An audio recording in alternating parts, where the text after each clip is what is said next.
Hello everyone and welcome back to my channel, Politics. And in this live stream, we get to cover the 2022 midterms. So please put your questions in the chat if you have them. And I'm just going to be going through this until roughly 9:30, maybe pushing it to 10 at the latest, Eastern Standard Time. So we'll get till right about until up to California, and that's when I'll be signing off. And for most of you, you will go to bed. Maybe if you're on the west coast of the United States or in the Pacific, maybe then you're waking up and you can go watch someone else. But yes, for me, I'm on the East Coast, which means because I do have a bedtime, or time I have to go to bed rather, that does mean that I do leave roughly 10 p.m. Eastern Standard Time. However, until then, I'm still here, so you can ask all your questions. I'm just gonna say, questions in the chat. And yeah, so let's go start with this. So far, we've had 4 House races called for Republicans, 1 for Democrats, and 1 Senate race called. None of these really matter. They were all expected. The main website we are going to be using is Decision Desk. It's probably the most reliable and quick of all the different polling websites. So that's what we're going to be using. So far, we don't have much. Decision Desk usually takes a little bit of time just to get up to date with everything. But we do have also, we got CNN, we got MSNBC, we got 538, we have Fox News. Yeah, and here's the poll closing time. So right now we had all the gray and all the blue. Those polls are all closed. In roughly half an hour, we'll have orange. Half an hour later, green, which is the big one. My home state, Pennsylvania, got Michigan, Illinois, some big states. Texas, of course. 8:30 is just Arkansas, and then I'll take it to 9 for New York, Louisiana, Wisconsin, Iowa, Minnesota, Arizona, Colorado, New Mexico. All of those have competitive races. And then I'll leave at 10 p.m. So I won't get to California and Nevada, but I will cover that in a separate video when I wake up. So that will be interesting. So far, looking at the website, we don't have too many different things that we didn't expect. The current live results roughly the same as we expected. Still no results from Decision Desk or 538. Only CNN has called the major race. And it does look though that the Republicans are supposed to win Indiana and Kentucky, according to Fox News. Fox News also has Florida currently with Dems leading. I don't know if I think that'll last, but I do think it's possible. It could happen, but I'm not entirely sure if that will stick. It does seem that, yeah. So Vermont's been called as well now, as well as South Carolina, Kentucky, Indiana, Vermont for the Democrats. The other 3 for the Republicans. All those expected. So when it says that, all those were expected. So when we go to the Senate on Fox News map and it says, well, +3, it's not +3 because all these were already expected to be Republican and they will be Republican. I would assume that it's being called so early due to both exit polls and also just the original results coming are probably more favorable to Senator Tim Scott, the one black Senate Republican. The results are probably more favorable to him than they otherwise would be. And they've also called Vermont for Peter Welch. That was always expected. Vermont, of course, a super left-wing state on the statewide level. Do we have any results from the governors? Yes, we do. We have Henry McMaster has been called as the winner in South Carolina. Again, some results for DeSantis and Kemp. Currently, it doesn't seem like we know who will win, although personally, I believe on the governor's level, Republicans will win both in Florida very easily, in Georgia maybe less easily. And in the Senate, I believe that in Florida also it will be similarly easy for Republicans to win, although supposedly Val Demings is currently leading. And in Georgia, I do believe Raphael Warnock may just pull it out percent. So looking at it, we got a lot of votes in Florida. Florida is very good at getting all their votes in immediately after, where the state legislature has been Republican. These states then passed laws saying that you couldn't count the vote by mail prior to the closing of the normal ballots, like the on date. So in Florida, right? Florida doesn't have that. Florida allows you to count the mail-in ballots first, and you can clearly see the difference in that because we have Florida, which currently has 1 million votes, and then we have Georgia, which isn't that much of less population, and they're struggling to get over 400,000 votes. We actually got 2 million in Florida, 400,000 in for Georgia, 70% for Warnock, and a statistical tie in Florida right now. I do not expect that to hold at all. But it's interesting, of course. Just going back to decision desk. Decision desk is actually currently behind right now. Let's see any more updates. There is an approaching storm in Palm Beach County. Something potentially to look at, but probably not that much of a big deal. Uh, let's see. And Trump has now said that he'll support Kevin McCarthy to be leader of the House, but not Mitch McConnell in the Senate. That's potentially important if Republicans win control of the Senate, but McConnell doesn't have what we'll call a governing majority. There's also apparently fires in Mississippi from possible arson. In the capital city of Jackson, which is more than 8% black, very democratic. So that'll be something to look for as well as this continues. I'm going to go back to Fox just because it seems that they are ahead of everyone else in the vote counting. Rubio now up over 1 million seats, so that is very good news for the Rubio camp. Democrats are actually doing surprisingly well in northern Florida and eastern Georgia right now. I don't expect those numbers to hold at all. They're very, very, very red areas. I do think though that we need to pay attention to down here, South Florida. South Florida is going to be a major, major place to watch when we look at who will win control of the House. If Jimenez and especially Salazar are able to maintain their incumbency, the same story goes for Northern Florida with Democrats. If they are able to maintain their seats, that is going to have a major impact on the House as a whole. Uh, Not many votes are in for pretty much anywhere that would be substantially different than what we expect, except for maybe Georgia's 12th right now. Yeah, 0.44% vote. Like, there's not many votes in yet. However, Georgia's 6th district supposed to be a Republican district after redistricting. Let me just go over there. Of course, this being after the 2020 census, therefore after the redistricting.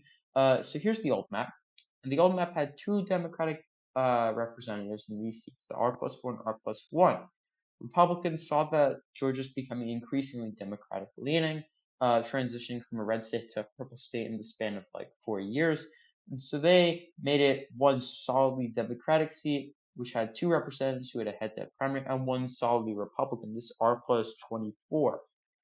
If the numbers that we are currently seeing out of the 6th district do hold, and Democrats are able to keep it anywhere close, that is going to be huge good news for the Democrats because Democrats should be getting absolutely clobbered in that seat.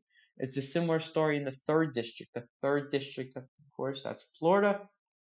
You can see here there used to be a Democratic district protected by the Voting Rights Act. The Supreme Court gutted the Voting Rights Act, and then DeSantis decided to just ignore it. The Supreme Court sent it back to the state court, who overturned it. They appealed it to the Supreme Court. Florida ended up getting the Supreme Court to basically say, "We'll think about it," which had the effect of leaving this new map in place. Uh, Realistically, the 3rd district, the 2nd district, none of these should be anywhere near competitive. If any of these are competitive, that is huge news for the Democrats, especially here in Florida's 2nd. That's a Democratic incumbent who's essentially been redistricted out of his seat. If he is able to hold on and win, that would be very good news for Democrats. Although, as these results are pulling in, Oh my, yeah, it's an absolute bloodbath for Democrats in South Florida. South Florida, we saw this in 2020. We're seeing it again now. Democrats are losing ground here, and they are losing ground fast. Oh my gosh, this could be a major upset over here as well in Central Florida. It does appear, I can assume, just by reading that, I can assume Ron DeSantis is easily, yeah, he's 4% ahead. Rubio's probably even further ahead. Uh, it is looking very, very bad for Democrats overall, considering most of the votes are supposed to be from where Democrats do best, that being South Florida, Central Florida. The Northern Florida, they don't have much votes in 20%, 30%. South Florida's got 80% of the votes in here. The seat Republicans flipped by 1% in 2020, and now they are ahead by 10%. So that is huge news for the Democrats, and this is an absolute bloodbath for the Democrats. This is huge news. They are very, very likely to have major issues with this. I do believe this could be uh, the undoing of the Democrats in Florida. I think this is going to cause Florida to lose swing state status. We're still looking at the Georgia 6th district, see if anything changes there. The 7th district could potentially be competitive. I don't think it will. Not many results out of Kentucky or Indiana still, despite them closing first, they're always behind Florida. Florida usually catches up. And yeah, this they can probably call this seat already for Republicans. This was another seat that got flipped, and it's probably has like good redistricting. It was an R+3. Uh, Now it's an R+4, which is only 1%. However, it's probably a little bit more than 1%. On the other hand, the old district now it's D+1. It used to be D+4. That was 3%. It'll be interesting to see if the 3% really matters. Right now, that 10% margin isn't saying it. That 10% margin says that it would not matter in any way for Democrats' chances of holding the seat. Now, what's also important is the new map has this seat up here, the 7th. That's an old Democratic district. Uh, Democrats kind of held on to some like mythical almost hope that they could win that seat. It's not looking like it. Democrats. If it was me, I would probably call a seat. It's 60% of the votes in. Democrats overwhelmingly vote early. None of the factors collide to help Democrats anyway. Virginia's second, of course, will be a district to watch, one of the bellwether districts, as well as the 7th and the 10th district. Barely any votes in here. Uh, so we really don't have enough information. But yeah, the only normally close districts that we currently have are in South Florida, and it is looking terrible for Democrats. So we'll have to see what happens there. But yeah, it's looking astoundingly bad. So, yeah, so we're still waiting on more results. We still have open polls, by the way, as well in Florida second, Florida third. So these votes that they're counting are mostly they're prior to election day ballots. All these are open until 8 p.m., but they're going to start coming in early. So another thing to note is that if these are the early ballots, the one before 8 p.m., and Republicans are already winning in South Florida, you could see Ron DeSantis potentially make his way up until 60% of the vote. He could inch very close. It is going to be an absolutely awful night for Democrats in this race. It's going to be very, very bad.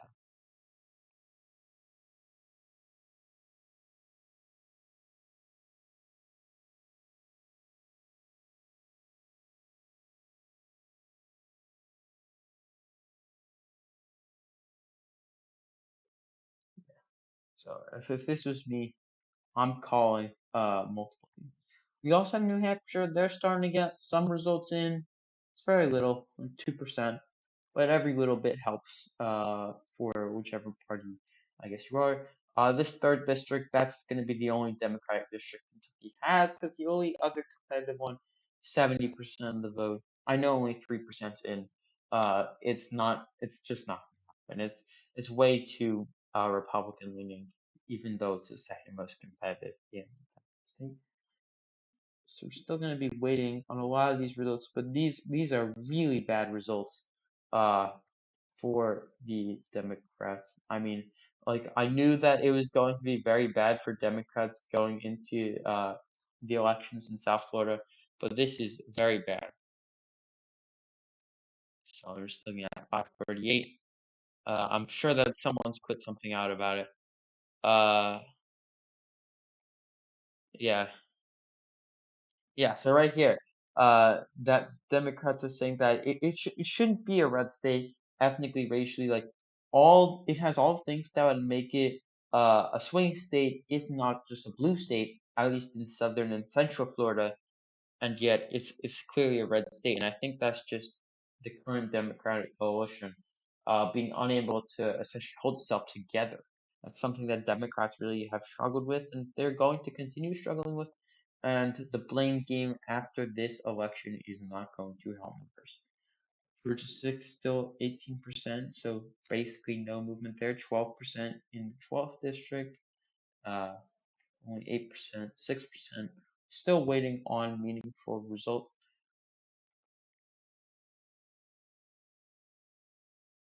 On the House, on the Senate, yeah, it's going to be a very long night for any Democrats looking at Florida. They have, yeah. If I'm a Democrat in Florida right now, I'm if that's me, I'm probably firing the entire party organization, the head of it at least right now, because simply this is just it's not happening. Republicans are too far ahead of Democrats, and not only that, but the mail-in votes went something like 70 to 30% Biden versus Trump. And now you have in Florida, with only mail-in ballots, you have Republicans leading. A swing state where Republicans are leading with votes that formerly gave Democrats a 70 to 30 margin. Now, Florida was slightly red. Maybe we could say 60-40 least for Democrats. So now it's giving Republicans a choice. This is very bad news for Democrats uh, in Florida. So, yeah, so I suppose my home state, no one likes Biden, no one likes Trump, no one likes even. Uh, for Georgian voters, nearly half said that Raphael Warnock had good judgment. Only 30% saying his opponent does.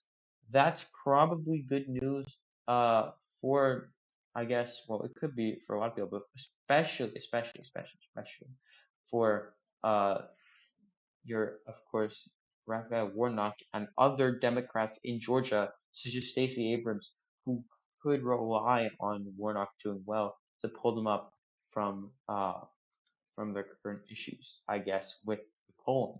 Because Stacey Abrams, as we know, is currently polling behind Brian Kemp. So that could be worth.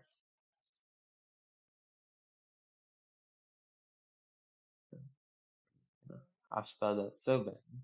Okay. Decision Desk HQ. We're gonna go back to it. Let's see. So they're a little bit behind. Don't really know what it is. Probably they're just struggling to get all the new stuff in. Look how Florida, do you have anything? Yeah. So I think the main issue is they're not counting the new like the new votes that have come in, which Fox is counting and MSNBC is counting. As you can see, they've made calls down here for some very easy districts. But yeah, they've called this seat right here, the third district. Democrats are leading. They've called it for Republicans because Democrats are underperforming what they would need if they wanted to win. And this is increasingly looking like Democrats will lose the House as expected, but it also increasingly looks like uh, Democrats could lose the Senate as well.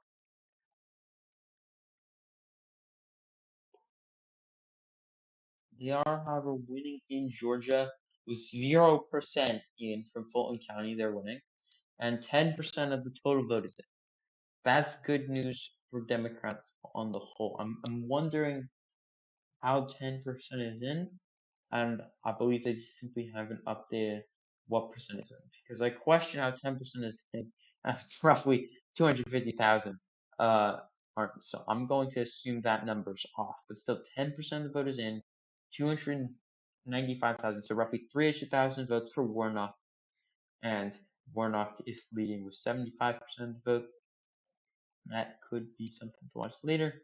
We still don't have any of the results. Still going to be waiting. Although it is almost 7:30. 7:30, of course, we go back out. We've got North Carolina, we have West Virginia, and we have Ohio. So three big states, or not three big states, two big states. One will be a big state to watch just to know how these poll counties are going to do in southwestern Pennsylvania, western Maryland, and potentially if results are slow from Virginia or Ohio, in those areas as well as Tennessee, northern Alabama, Mississippi, eastern Arkansas, Missouri, this entire Appalachia region. That West Virginia is the key to all that. It's the middle. It's the most, I guess, Appalachian of them all, if you would. So we'll be waiting to see on that. So we've got 2 minutes until polls close. Still getting some results from Georgia as they come in. We now have 300 votes for Raphael Warnock. It's about to break that boundary. And out of those 300,000, we have 210,000 of those from Fulton County. So we still don't know who's in. We do know, of course, Tim Scott will win in South Carolina. That was pretty much expected. Uh, Tim Scott, the odds of him losing were never Kentucky has been called for Rand Paul. Rand Paul has had some competitive elections occasionally. It's never been super close, though. Indiana, same thing. His first election was against a Democratic incumbent. That was relatively close, but since then, Todd Young has easily been swept to victory by the voters. Warnock now officially over 300,000 votes. Rubio and Demings still roughly the same. It's interesting to see if he's running ahead or behind DeSantis. Rubio was at 52%. Just waiting to see my cursor. DeSantis is actually at 54. So it does look like DeSantis is going to be at least 2, 3, maybe even 4 points ahead of Rubio. I'm just curious to see we're gonna go to the Senate again. That it is interesting to see if Warnock has 60% of the vote right now, and Rubio has 52, and then we go to the governors. So remember those numbers, 60 and 52, and Abrams has 57, and DeSantis has 54. It means that Brian Kemp and Ron DeSantis are going to collectively outrun their Senate, I guess, partners of their respective parties uh, by roughly 2, 3, in Kemp's case, even 4 points. That could be very, very independent minded for Georgia and Florida, much more than they usually are. Georgia and Florida usually elect the same party, they'll vote party line a lot, something that you wouldn't always see in states like Vermont, where we're going to have a Republican governor easily win. And the same story likely in New Hampshire, and also we could see an element of that in states like Maine or Alaska. So it'll be interesting to see if how long Abrams is able to stay above Kemp, and if she is even able to do that. I don't think she's going to last too long because right now only 11% voted, and she lost her last campaign in a blue wave year, and this is a red wave year. So it's not looking good for Democrats at all right now. Uh,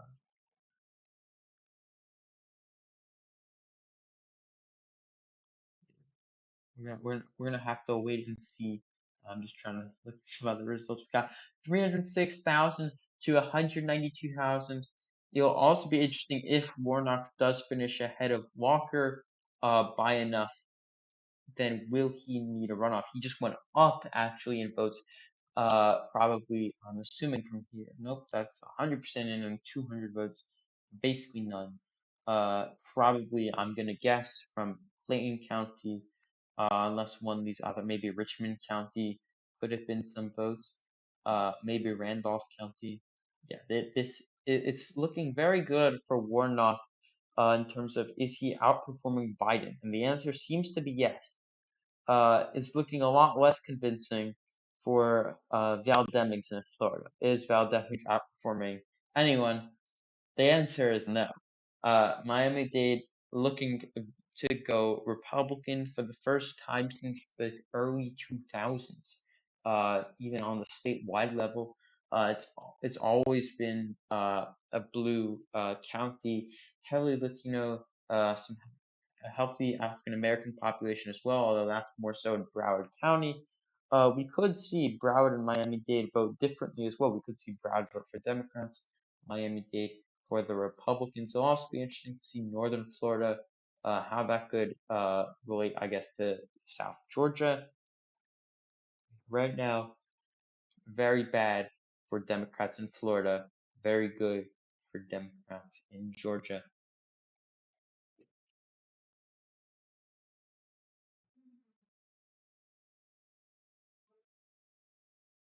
Okay.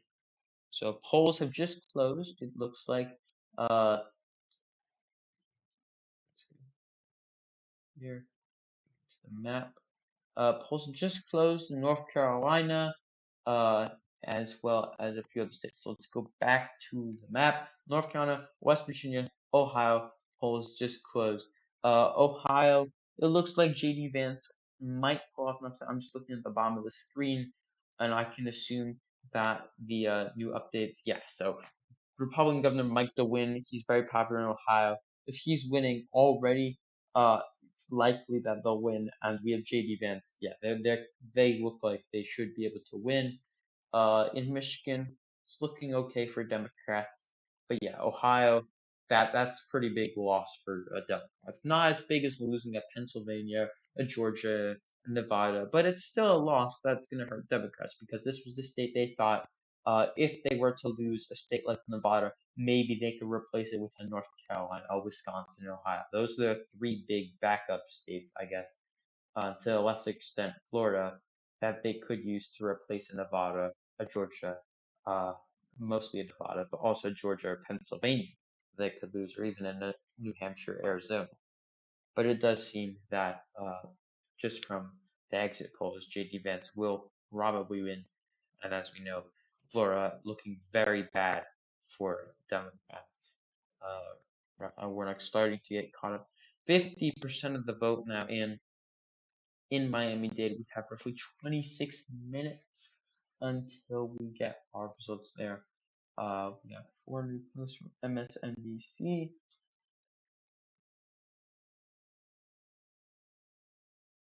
Uh, so yeah, so Todd Young, yeah, so most Republicans centered on the economy.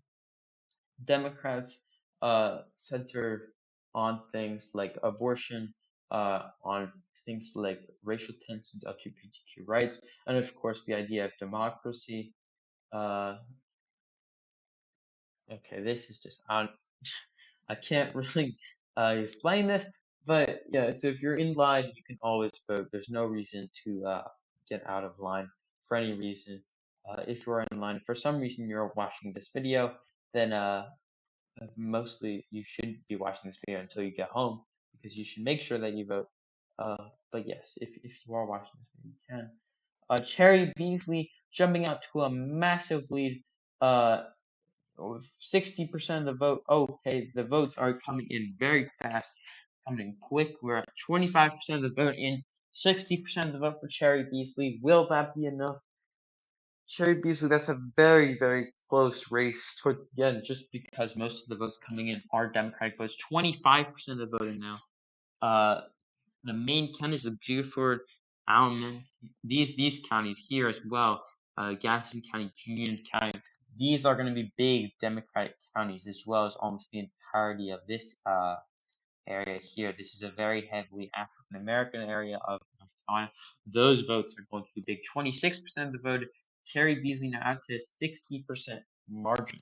So that's a lot of votes that Ted Budd is going to have to make up, and this could be a huge upset if Cherry Beasley wins because Cherry Beasley barely received any funding from national Democrats, mostly because Democrats were concerned with winning the three states they thought they needed at least, to maintain control of the Senate: Pennsylvania, Georgia, Nevada. It looks like it's paying off in Georgia. If they lose by within 1% in North Carolina, you could see Democrats start to ask why they didn't spend money here. Uh, it's starting to tighten up. We're now at 27% of the vote. The votes are coming in very fast for North Carolina. Georgia, still no results from West Virginia or Ohio. We don't even have a Senate race in West Virginia or a governor's race. We only have a House race. Realistically, we're just looking at North Carolina, Ohio for the last, no, I guess. So again, so this is big news. If Democrats are able to win North Carolina and Georgia, it could potentially offset one of these losses. 58% of the vote nearly in Florida. Democrats. There's gonna be a lot of finger pointing after this. This is very bad. 55% of the vote now for Ron DeSantis. Uh, Democrats are going to be very, very disappointed with this exceptionally poor showing.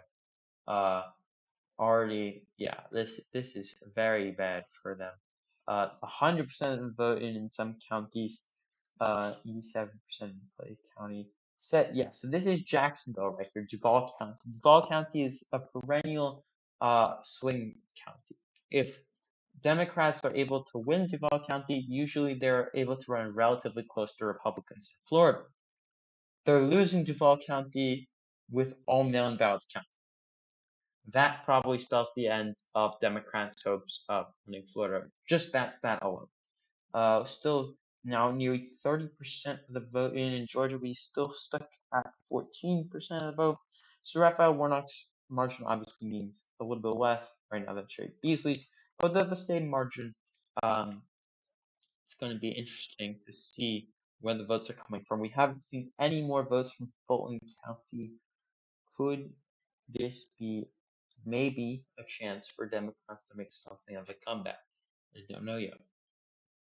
Still only three races called for the House, but you can start to see these northern Florida districts that we said were not going to be competitive. They're turning out. Yes, they're not going to be competitive. The seventh district, that was a district Democrats claimed, as I said earlier. That's not happening. Madison Cawthorn's old district, 53% of the vote in. The Democrats have 53% of the vote. Could Democrats pull off a shocker? Maybe. I don't think it will. In the sixth district, 14% of the vote in. Yeah, nothing there. 20% of the vote in still for Georgia and Maryland. Georgia second, only 10%. This district right here, the 13th district, wait, the ninth district. Okay, the ninth district's not supposed to be competitive at all. I would assume this means most of the votes are from the Democratic parts of that district. But if this holds, that's a huge Democratic upset. Basically, no polls had Democrats winning there. It's an R plus 11 in a red wave year. That would be a huge shocker. This would likely uh, point to Cherry Beasley not being ahead by as much as the initial results would say, although it could point to a Cherry Beasley upset. We don't know, because this district over here is also very Republican. It's an R plus 14 even. Democrats doing pretty well there. And then even the 13th district's supposed to be a toss-up, and Democrats are ahead by a huge margin. Virginia looking very bad for Democrats. I know there's not many votes in, but these are districts, especially the second, seventh, and tenth, that they really need to win. It's not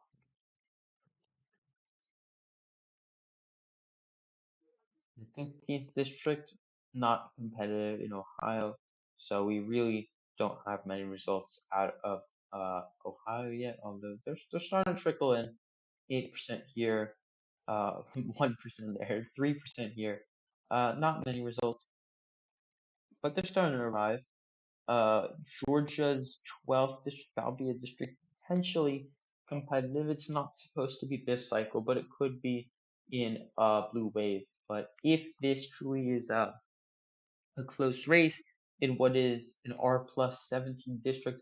The Democrat candidate Johnson will probably be chosen again in 2 years when there is hopefully for Democrats a more left wing pro blue wave environment. So yeah, still waiting on results. So Indiana starting to give us meaningful results. Still no meaningful results in the one county we're waiting on. Uh, yeah, same story in Kentucky. There's no important counties here, but this is just margin's sake.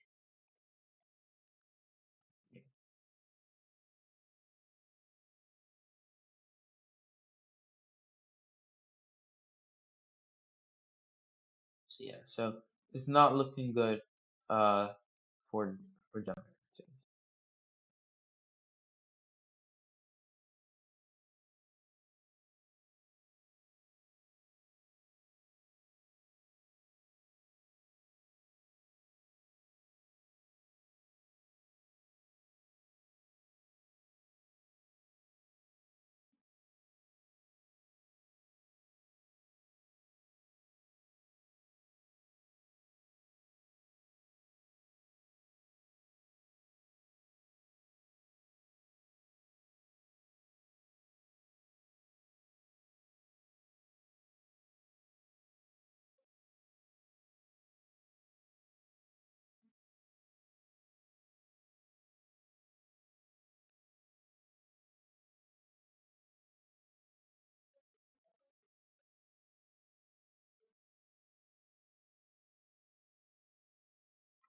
So yeah, still no real results coming in or extra candidates. It's important to note some districts won't have even like a fifth district doesn't even have a Democrat running on the ballot.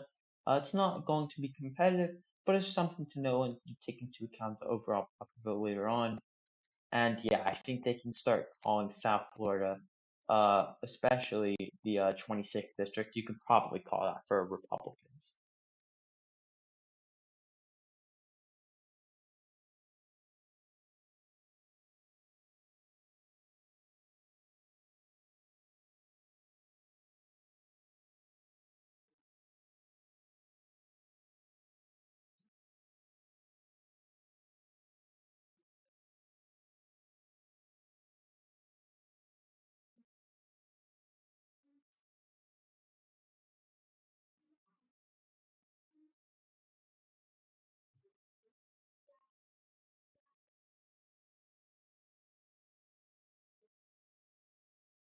So, so just some more Florida votes coming in. Nothing that's going to stick, I guess. Same story in North Carolina. Kind of missing a lot of votes now that are going to come in approximately 15 minutes. When we get to 8 p.m. 8 p.m. of course is the big vote dump. We've got Illinois, Michigan, Pennsylvania, Tennessee, Missouri, Texas, and of course basically the entire Northeast except for New York. All those important for their own different reasons. So we'll be looking at that, and we just had another call. So that'll be another race that Republicans have won. So that'll be 4 Republicans that have already been called, 0 Democrats, although you can pretty much call many of these races, such as many central, like this race here, the 6th district of Florida, you can easily call that. So yes, there's many races that have easily already be called, just happening.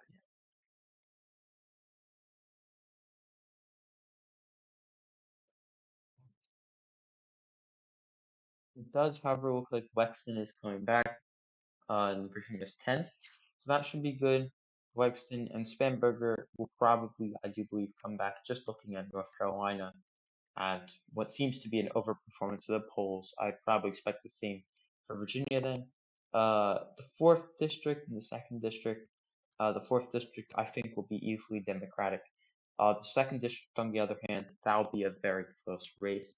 North Carolina is making Democrats probably cautiously optimistic about Virginia. So that will be something to take note of. So let's go to some voter analysis. I guess actually it's not the let's go states. We can go to where's North Carolina? We can go to North Carolina right now. So currently 57% for Cherry Beasley, 40% for Ted Budd. Pretty much every congressional race except for the sixth, which is not has doesn't have any votes, and seventh, I believe seventh would be here.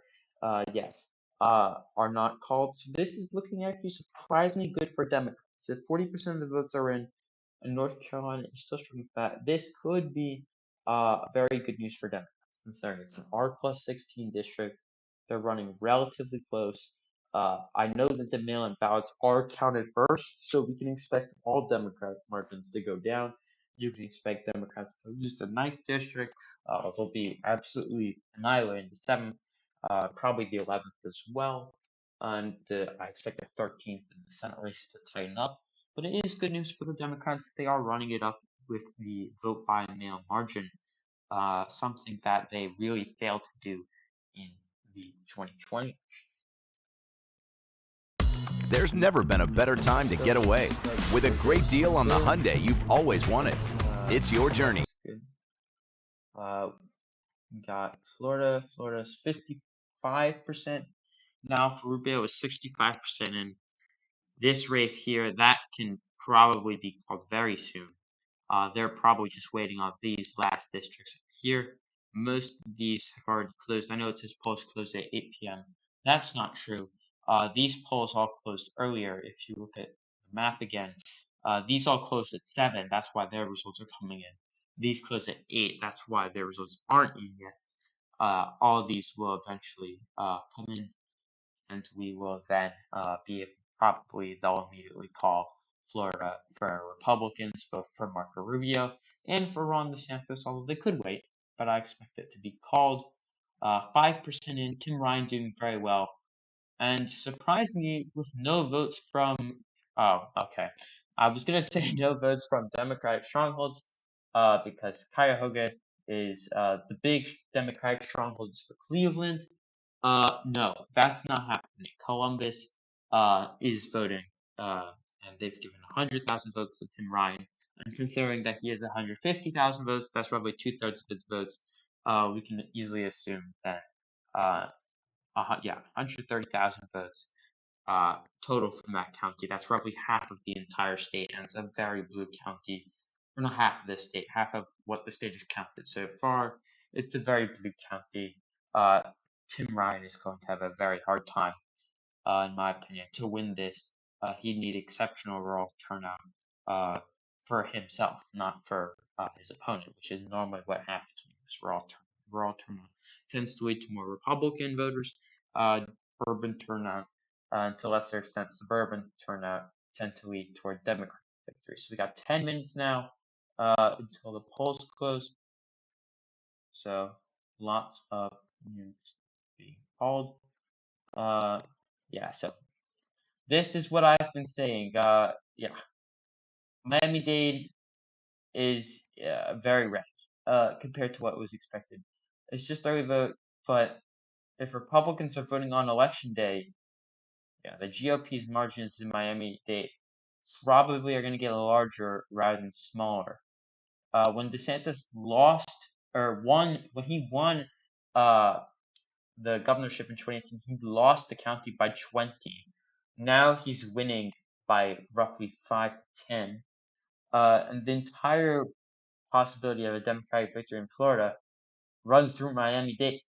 And they don't have to win it, but they have to win it like enormously. And even though Gil won by 20 points, he still lost. So if Republicans are winning it, Florida is just not. It's not possible for Florida to win. And yeah, so this ending right here, Miami-Dade goes Republican.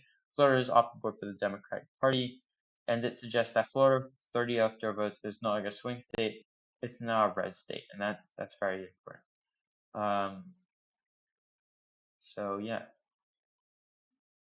I think that's probably the biggest takeaway so far is how awfully South Florida has gone for Democrats up to this point. And I know that I guess, had some like major changes since 2020, but clearly these changes haven't helped Democrats in any way. Um, So yeah, also close to Ohio. Not much news, although I'm sure that there's some stuff coming in. We're getting some more votes from Ohio. Ryan now up to 160,000 nearly. Uh, 9% of the vote in New Hampshire is in. Still 35,000 votes, so basically nothing. A third of the vote is in North Carolina. Cherry Beasley is winning. Most of that is early vote. I don't expect Cherry Beasley to win still, but I think she's doing pretty well for what she expected to get. I don't think many Democrats expected her to win, but they'll take what they can get, considering how badly Florida is. They need something to counter the narrative that they're falling apart in that region, considering how Georgia is probably, at least on the governor's level, going to easily elect a Republican. Let's see if decision desk has finally decided to come back online. It has. We got 57%, now 55% in North Carolina. And it does seem Decision Desk is finally ahead because with 41% in here, there's only 30% in on Fox News. So we are going to be swapping over to Decision Desk, which is now pulled ahead in the race to be the most accurate pollster. Uh, that it does seem that uh, Democrats will likely be able to run a relatively close race in North Carolina. They'll run an atrocious campaign uh, in Florida, considering what they expected, and we can expect some more Democratic struggles throughout the South, both in the Senate and the gubernatorial.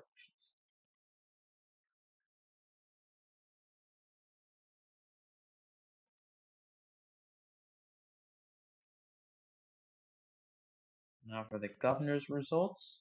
Let's see, what do we have so far? So we still have Democrat. Yeah, see this is why I don't believe Tim Ryan's doing it. Because if Manuel is beating Mike DeWine, even though the race has already been called for Mike DeWine, 76 to 23%, and we go to the Senate and we see 73 to 26%. I'm very skeptical that Tim Ryan can do well, considering that there appears to be basically zero votes for him.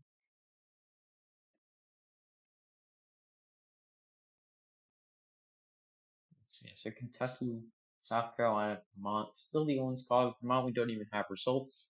I guess they just saw exit polls. They knew. 11% in now in New Hampshire. Maggie Hassan looks to be cruising to a victory. The main, uh, I guess, vote box for Republicans is probably in this area of the state. This is roughly, I can just show you here actually. A national overview. In New Hampshire, this area, if we go to the most partisan map, is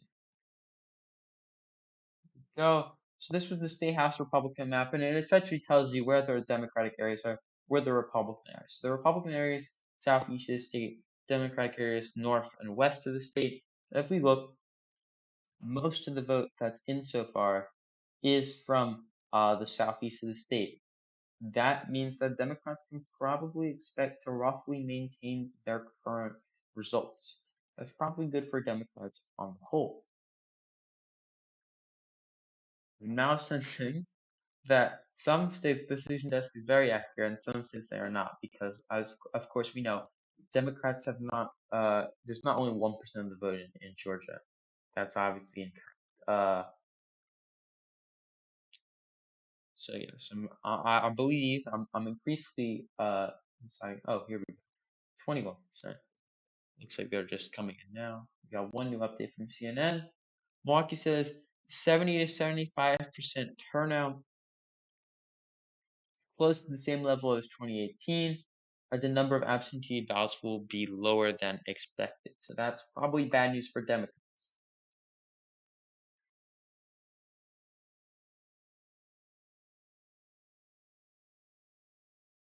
Okay, let's see. 538. Let's see where we're at for the Senate. Still just those three states for governors. No governorships called yet. And for the House, just these original five districts, although, of course, there'll be more called. Six now. Saw it there for a second on my screen. If I let it refresh. Well, there we go. Six districts now. So yeah, they called the 15th district. Let's get a look at that. So the 15th. Oh, if they're calling that. Okay, so this was supposed to be mildly competitive because its old seat was divided between the 14th district, which is D plus 12, and the 15th R plus 14. The new district in the gerrymandered Florida was supposed to be slightly Republican, just like its neighbor, the 16th district and the 11th district. All the districts it surrounds except for the one that's concentrated just in the Democratic areas of Tampa Bay.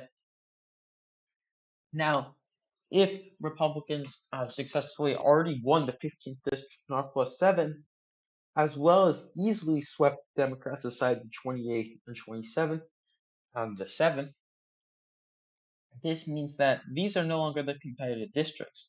It's the supposedly Democratic packed in areas like the 14th, the 23rd, and the 22nd. Those are going to be the new competitive seats in that area.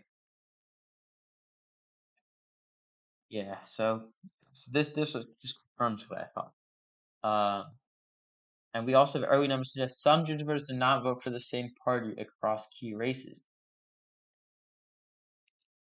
And so yes, Herschel Walker's underperforming Brian Kemp. That is huge news for Democrats and probably good news because many people viewed the governor's race is already in the bag for Republicans going into the election. And indeed, as we look at it, Stacey Abrams now down to 54% of the vote. While in the Senate, it's essentially just a lot less close. It's 58%. So that's roughly 3 point difference so far. Still only 22% in, but it's something to make sure that you pay attention to. Now you got 8% in Ohio. I'm just going to decision that see if they're more accurate. 11% in for there. We're going to go to the Senate.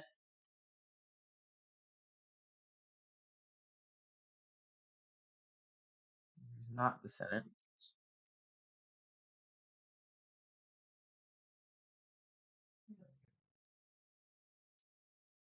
League decision desk. And issues here we go. Tim Ryan, currently 65 rather percent. That's significantly ahead of the Democrat in the governor's race there. So that is very good news for the Democrats. And will Cherry Beasley hold on? I don't know. A lot of the counties look to be relatively close that are being counted. We currently have 41, 42 now percent in. Fox News has 37, 38% in. So I'm gonna trust Decision Desk in that regard. We'll still continue to trust Fox News down here, although Decision Desk seems to have caught up with them there.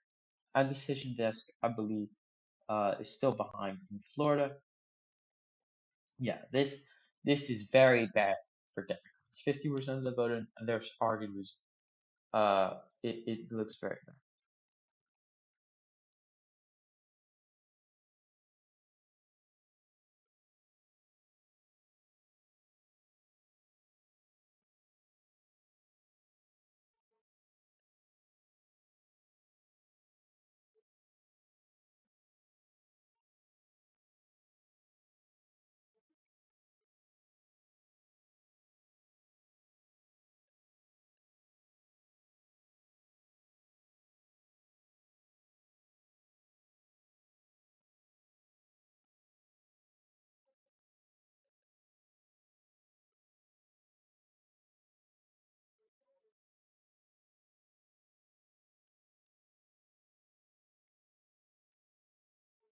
So it does seem Democrats are going to struggle, to say the least. It's still possible they could win. It is unlikely. If Democrats win, it will still be an upset. Once again, it is unlikely. Oh man. Okay. Well, now we come to the other place. Now, if they've just called, oh, they have just called, repeat, big news, big news. They've just called Florida for the Democrats, or for the Republicans, sorry. They just called it for Marco Rubio, the second, yeah. His polls have just closed in western Florida as well as much of the center of the country. It does appear Republicans have won in Florida. That was mostly expected. We are going to see red Miami-Dade County. Huge news for the Republicans. We've also began to get our results from Pennsylvania, from Texas, two big states. Wexton's pulling ahead in Virginia. Good news for Democrats there. Oh, that's pretty significant. If Democrats can pick off a district like Ohio's first, that'd be important. Finally, getting the fabled results I've been talking about the whole time from Indiana's first district. They came last, but we needed them first. Not relevant that much anymore. I expect Democrats to win the seat, and it's not the bellwether seat in any case.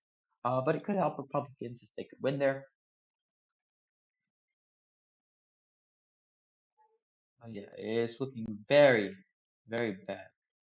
Did I read it right? 65% in the district flipped in 2020.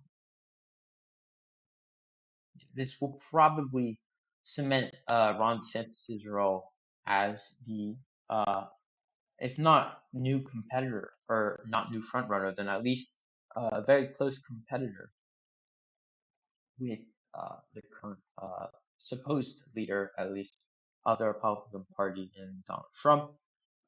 We have some results from Texas. Let's see. Senate. Now in the Senate, oh, we're not going to get any.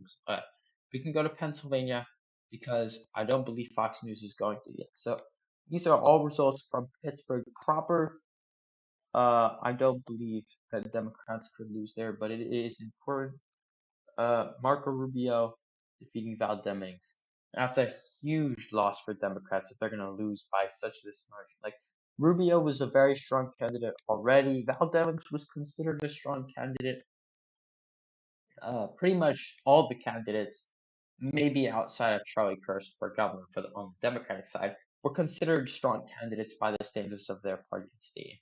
Wow, Ron DeSantis uh, could potentially, likely will actually, because we haven't even counted the Republican base area.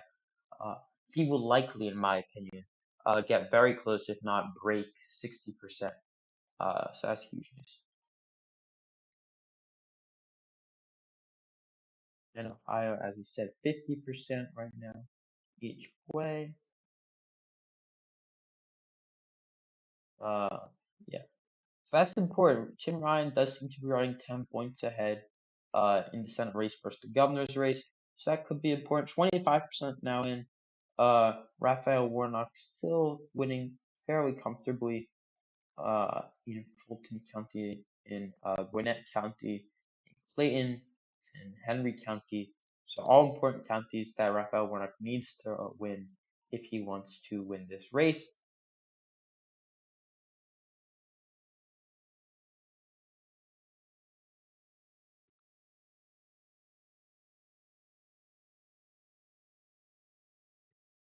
Uh, 44% in.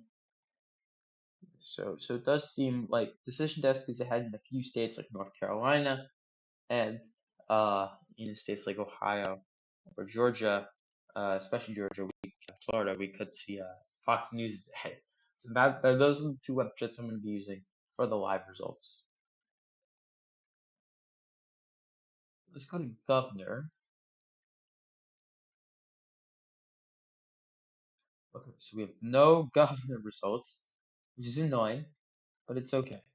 I would like governor results because, quite simply, I want the governor's results from Oklahoma because they're very easy to compare to a state like Texas. Obviously, I can't compare Texas right now. John Fetterman out to a massive lead, but then again, Mehmet Oz doesn't have home territory because he's from New Jersey, so he doesn't count. But John Fetterman is from the area right around Pittsburgh. This is his home county, so I expect him to do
that. Okay, so back, and not much has changed. Ron DeSantis has been called by the decision desk as expected.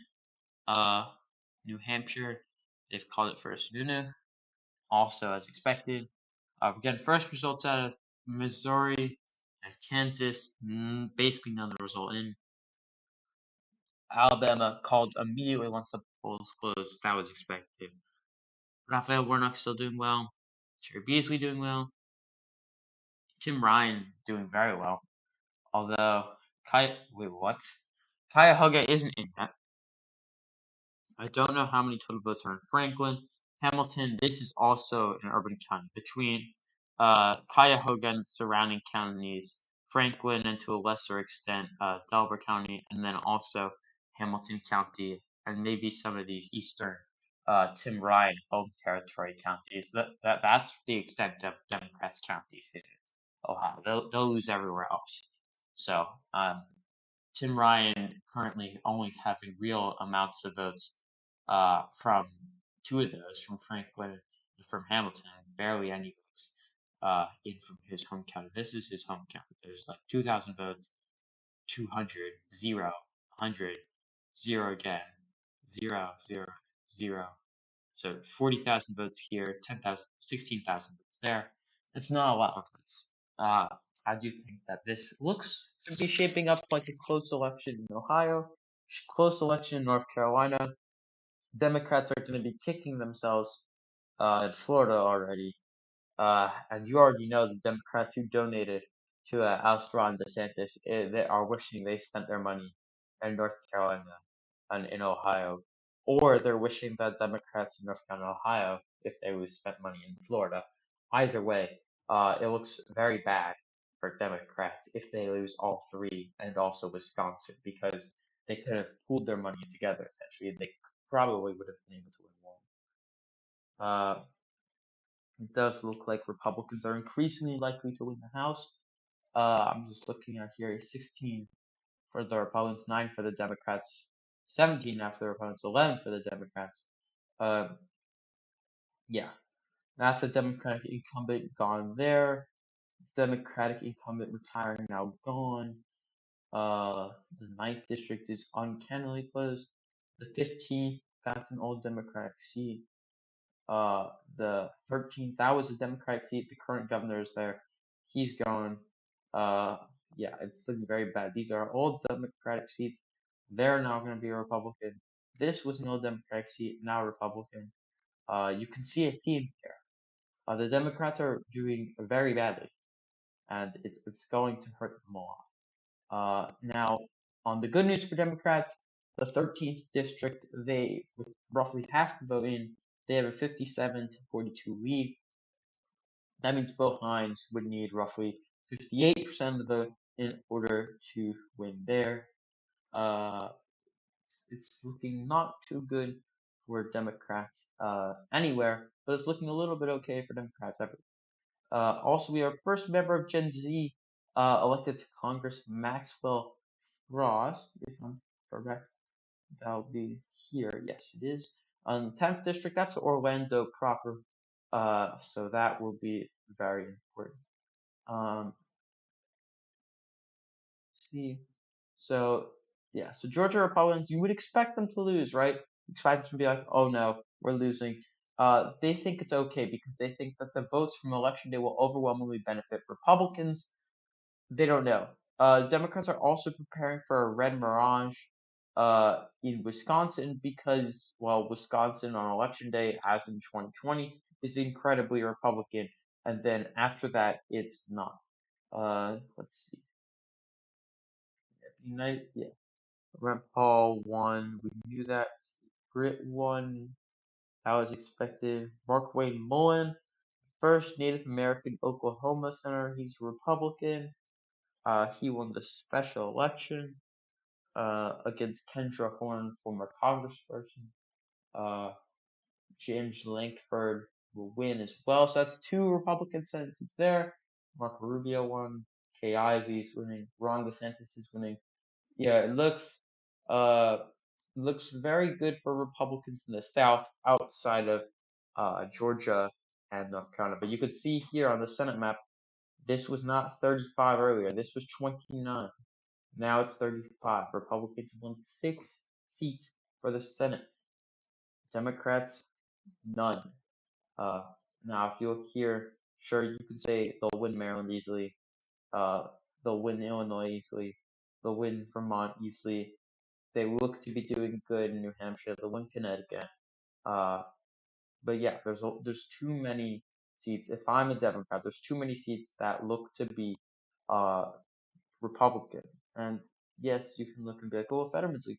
Fetterman's only leading because the votes are coming in from areas that Democrats do well, Philadelphia and Allegheny, which is Pittsburgh. So the big cities are the ones that are currently having votes. Ohio, we're about to get votes from Cuyahoga. That is going to be a big boost for Tim Ryan. That's going to be a large chunk of votes as the night goes on. Missouri, this is not going to be a close race. Uh, Arizona closes later. Oklahoma, the polls are closed. Don't expect any meaningful results, I guess. Let's see, is Beto O'Rourke doing well?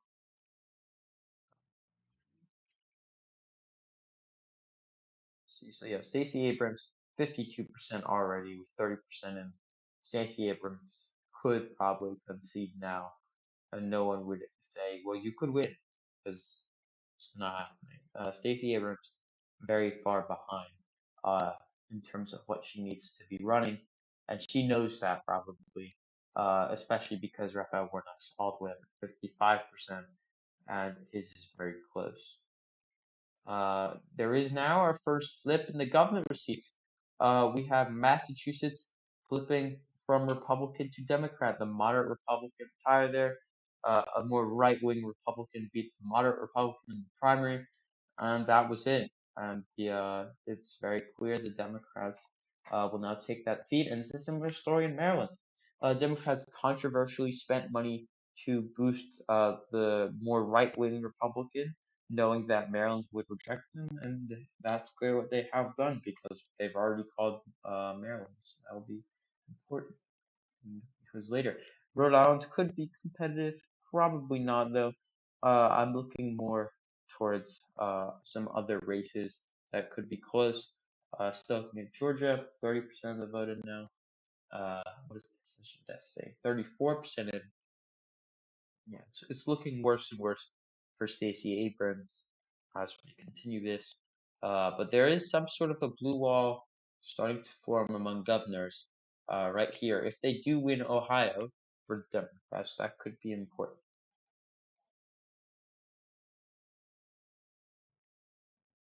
This in right here.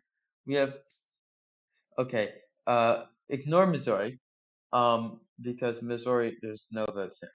But it seems that we're also going to have some sort of not only a north versus south side, but we're gonna have a Mississippi River divide of sorts. We're gonna have this river right here. This is the Ohio River. This is the Mississippi River. This is likely outside of Indiana going to divide the blue states from the red states to the west, like over here, and also of the south, because it's looking increasingly like Cherry Beasley could lose uh race 50% of the vote in. Ted Budd needs to win roughly 54% of the vote. Sherry Beasley winning roughly 45% of the vote. And that would give Ted Budd the race. And unfortunately for Sherry Beasley, a lot of the vote is seeming to be from places where you would expect Democrats to do well. The Northwest, the urban areas. It's not looking good for Sherry Beasley because this is where you get a lot of your Republican votes. So that is looking good. In the west of the state, though, we're getting slightly higher than normal vote percentages, 40%, 30%, whereas in the urban areas, we're still at 25% for the most part. So that could pay off for Cherry Beasley if these counties out here don't give too much of an advantage to Republicans. Still doesn't look too good overall. If Marco Rubio win, it'd be very bad for Democrats to lose control of the Senate on a night where they're increasingly looking to lose the House with uh, the complete collapse in the House races. Here's the House map. So far, 94 Republicans, 53 Democrats, already 2 seats half flipped. Both of them due to what I'll just call gerrymandering. There's no point putting it any other way. Neil Dunn beat Al Lawson in a district that went from solidly Democratic to solidly Republican overnight. And it's a similar story, just one of these Tampa districts because there was three of them. There's still three of them, but they've moved all the Democratic voters into one to make the other two Republican. So there you go. That would indeed be gerrymandered. Now it looks like in this Pittsburgh district, Chris DeLuzio versus Jeremy Schaefer, probably pronouncing that wrong. It could go either way. It'll be interesting to see who wins that race in the end. Still not many votes coming in yet from areas such as Chicago uh, or in Indiana. We do have the first district that will be a Democratic district easily, it looks like. Let's see. So we're still waiting on votes. It does look like Democrats are leading the 13th and the 7th, which is important to note because if they're leading the 7th, R plus 14, 13th, R plus 2, if they're winning equally in both of those, it'll be interesting to see who wins. Yeah, 3 pickups now Majoritaire being reelected. Ohio will approve the measure requiring only U.S. citizens to vote, which would prohibit local governments from allowing someone local to vote. So that would be a local person, local decision, I guess. Local government would be curtailed in Ohio from now on. The Fetterman campaign, Isbell, other counties, yes, that's known. Uh, York County, other counties that Biden lost by a lot that are traditionally Democratic. Fetterman hopes to bring back some of those voters. Uh, gonna win. Laura Lee will win. Corey Mills will win. So yeah, these are just a bunch of Republican mostly calls. Others. Sustained outage of election website in Mississippi. Well, this is something. Multiple states have attempted cyber attacks on their websites on election day, but none have prevented anyone from voting. Only Mississippi reported sustained outage. For some reason, I'm not surprised. CNN, where is it? CNN has reached out to me. So they often provide information on where and how to vote. Hackers taking down to show panic and make exaggerated claims. So that could be important when we go towards the is the election stolen debate, which will inevitably happen, uh, pretty much regardless, but especially if Republicans are unable to take the Senate or even the House. So that will be something to look at. Maine, 11% or 0.11%. So not many real votes, or not real votes, but like strong vote numbers coming in yet. Uh, Still waiting for the most part. 20% of the vote now in Texas. Uh, I would be unable to tell you the map for that because it simply isn't here, but I can go to the decision desk. The governors. Yeah, they know. It seems the decision desk waits until the last part of every state is allowed to be, I guess, tallied up. So 35% in. Stacey Abrams is in a statistical tie now with Brian Kemp. Stacey Abrams looks increasingly likely to lose, simply not winning the numbers needed in places such as Fulton County and Cobb County. Only 55%. That's not enough. Uh, yeah, yeah. Stacey Abrams still struggling. I mean, there's some areas 2% of the vote in. So, I mean, there's some areas there's very little of the vote in, but most of the outstanding vote, especially in Cherokee County, Bartow County, Forsyth County, these are all big Republican counties, big banks of Republican votes. So they will be important.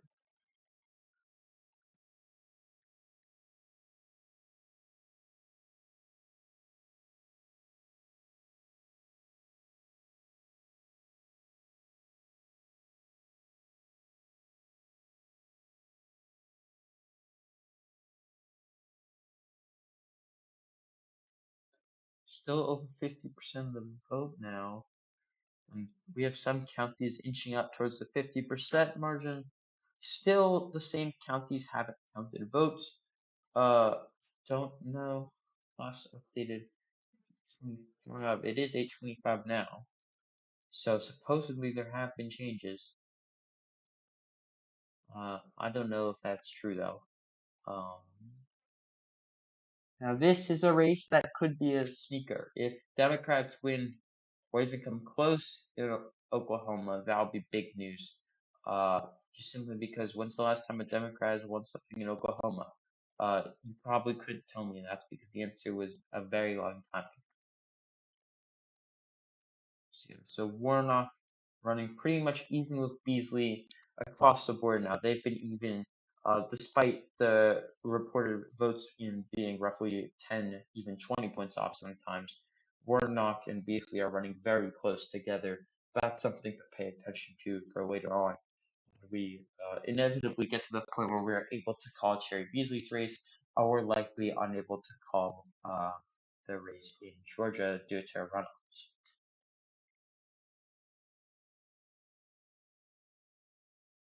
20% of the voting now. We're getting some 100%. That's Close, 53% in Ross County. Okay, so just for perspective, let's go decision desk, go to the governors. Now, Ross County, now this was, of course, it says 18%, and we know it's completed. 64%, right? And just so we can compare it, we can do this. That was 50% roughly. That's where it ended. He's running roughly 10 points ahead of the win race. If he runs 10 points ahead of that and wins with 60% of the vote, that puts Tim Ryan on a path to win just under 50% of the vote. So it'd be a crushing blow for Democrats. Probably their last chance to ever gain something in Ohio statewide for a very long time. But it could be still a good result for statewide, or not statewide, but like state legislature Democrats overall. So that's something to pay attention to as well.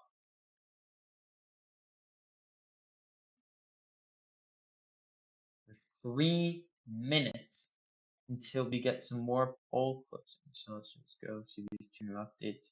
Matt Gaetz will win re-election, and combine that with Green. So that's your Freedom Caucus getting stronger. All of Alabama's been called now. That's just to be expected. And as you can see, some of these districts don't even have Republican or Democratic candidates. In the 6th district, for example, there's no Democrat. So the current forecast is 227, and that was probably the original, or something similar to that. I doubt that Republicans have won a district that wasn't originally called for them. So we'll see. But yeah, 227 to 199. That looks to be somewhere where we're headed. I wouldn't be surprised. There's 6 tilt districts here. I don't know. But yeah, it looks like Pennsylvania could see some districts such as Susan Wilds, Matt Cartwright's, former Representative Connor Lamb, their districts could swing towards the Republicans.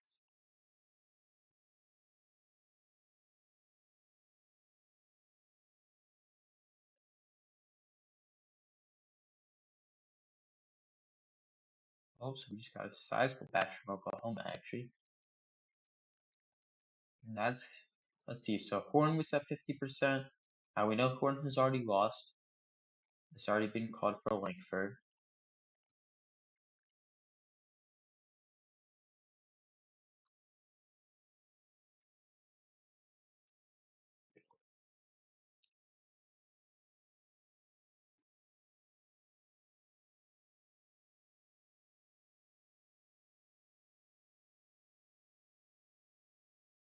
Let's see, Oklahoma. Just have to wait for it to load in. Here we go. That's a 60%. Okay. Not necessarily a blue Oklahoma, but it's getting close to a potentially competitive race. But Georgia is increasingly looks like it will be a Republican victory, at least at the gubernatorial level, potentially at the Senate level as well. I'm gonna say gubernatorial level can probably be called very soon. Raphael Warnock is still running relatively in line with Sherry Beasley. More votes still in though.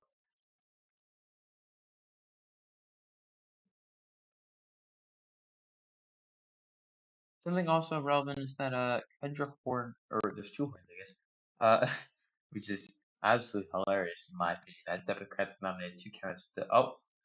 We just had Arkansas called. Arkansas being the only 8:30 state. So there you go, 8:30 p.m. Arkansas was won, and I would assume they would call the governor's race.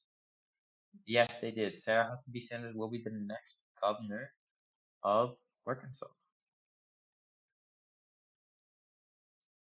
Let's see. Josh Shapiro, 86%. If we go to the Senate, is it radically different? Because this is going to make or break Fetterman's campaign. The answer is yes, 4%. So, with that, I can expect now, I'm saying it on the record right now at 8:30 p.m., that I believe Fetterman could lose and is increasingly likely to lose this race. And I said this at the beginning. I said, if there's something major that's clearly evident, I'll just say I believe there's a high chance of whatever that is happening. I said it when I saw South Florida, and I said Democrats had already lost by a significant margin. I saw it when we look now, Pennsylvania. We see John Fetterman, 82%. Go over to the governor's race, and we see a very different number, 86% for Josh Shapiro. Now, if we look, you could say, well, Fetterman, 82%. That's good, right? No, because the only places that have voted are Clinton County, which is right next to the college town, Center County. We have Allegheny County, which is Pittsburgh, which is Fetterman's hometown. Washington County, which is next to his hometown. Beaver County, which is next to his hometown. Erie County, which is one of the most Democratic in the state, although it's technically a swing county. Many of these working class Democratic counties like Lehigh and Northampton, Delaware and Philadelphia, which are both very Democratic counties. So this is looking increasingly bad for Sean Fetterman, just because of how he looks in comparison to Josh Shapiro.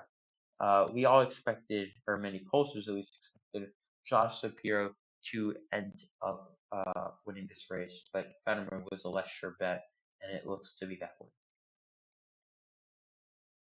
In Georgia, yeah, Abrams now under 50% is looking very, very, very bad for Abrams in that race. I truly don't believe that Abrams will be able to win that race. Connecticut, Rhode Island should be easy Democratic victories. Made on a less short bet. So we'll have to see that race.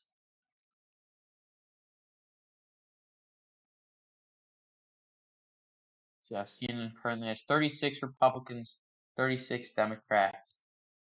Let's just do this.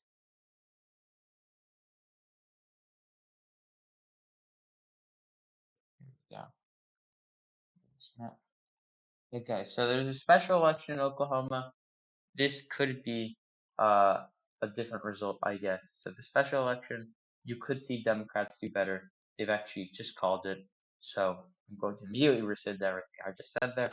But I do think they'll do better at the special election than they would normally.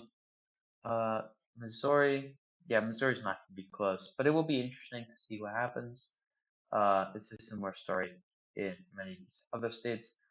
Georgia, it's looking okay in terms of how are they doing in some of these crucial counties. Fulton County, let's do this. 2020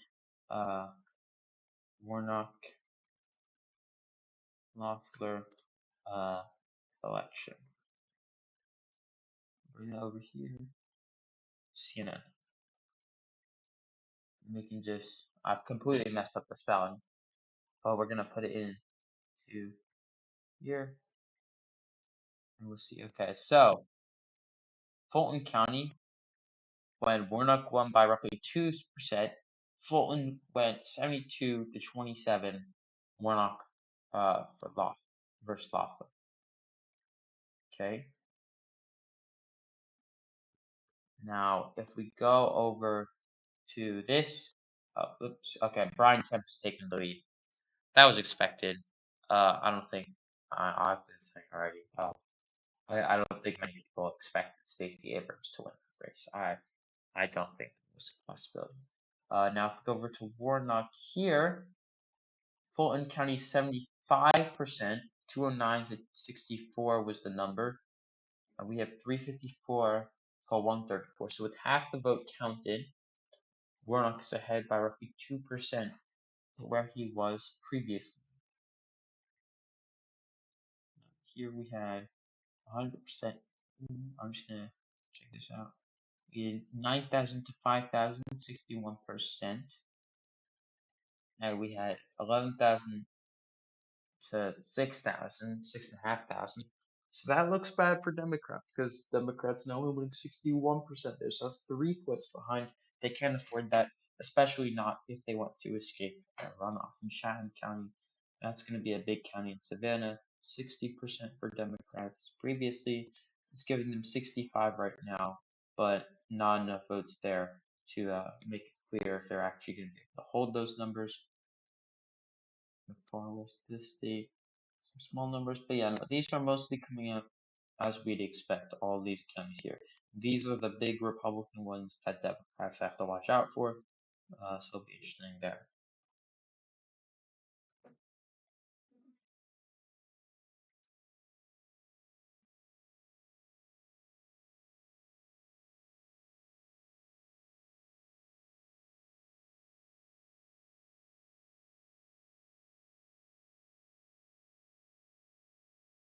So 6 Senate seats, 1 for Republicans so far, 3 for Democrats. None of them are pickups of any kind, so we'll have to wait and see on those. Let's go here.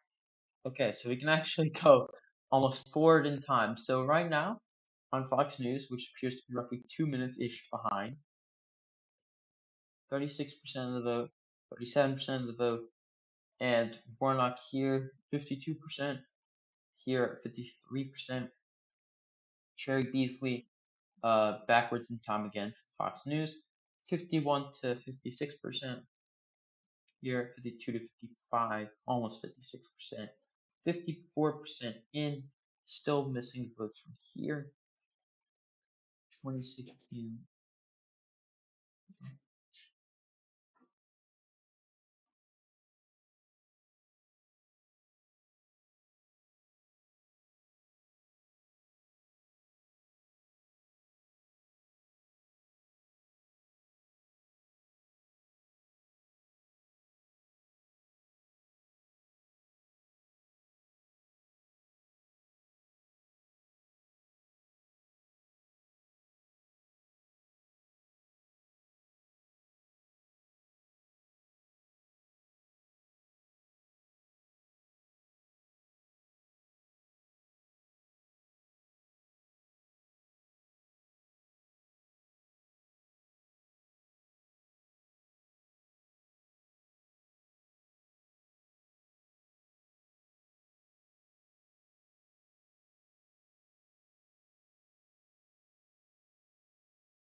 Yeah, I'm back.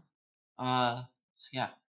So currently we have news now that Rob Menendez is going to win New Jersey in the 8th congressional district. Uh, is defeating a Republican who's the son of a former governor, but he is the son of a Democratic senator. So that's something that, but yeah, so we're going to go to 2016 Senate elections in North Carolina. Now, this was an election 51 to 45. And if we go back, it's clear Richard Burr, he won for a while. So we're going to go back to the last time the Democrats won. And we're going to have to almost infer a little bit uh, here. But perhaps the better situation, actually, I think, is governor and seat election. And this was the election of in go back. This is just current. Oh, so we are getting still not getting results because this is essentially the quest to find where the results that are missing are coming from, and it's clear these two counties in the far northeast, they're going to be Republican. We have this county here. That's a Democratic county. We have this county all the way in the far northwest, Republican. We have these two counties in the southeast, Republican. We have this county and this county here, Republican, Republican. We have this county to the east of Raleigh. That's a slightly Democratic county. And then we have the county just to the southwest of Forsyth County. That's a very Republican county. So as you can see, we've got a lot of Republican counties left. Now the big issue for Democrats, will they be able to remake this map? That's what they're targeting. They need to remake this map in order to win. So you look at these three counties here. Are they winning? No. They don't seem to be winning enough. Now, they do have only 23% of the vote in a major city when only 54% is in, so that's good for them. Now, most of the major cities actually are still roughly 25 to 30% max. It's still looking pretty bad for Democrats overall. We have roughly 30%, maybe 20%, even 40% in some counties, some of the less populated Republican counties. But clearly, this race is going to continue to get better for Republicans as the night goes on, as you just saw. Most of the outlying counties are indeed Republican.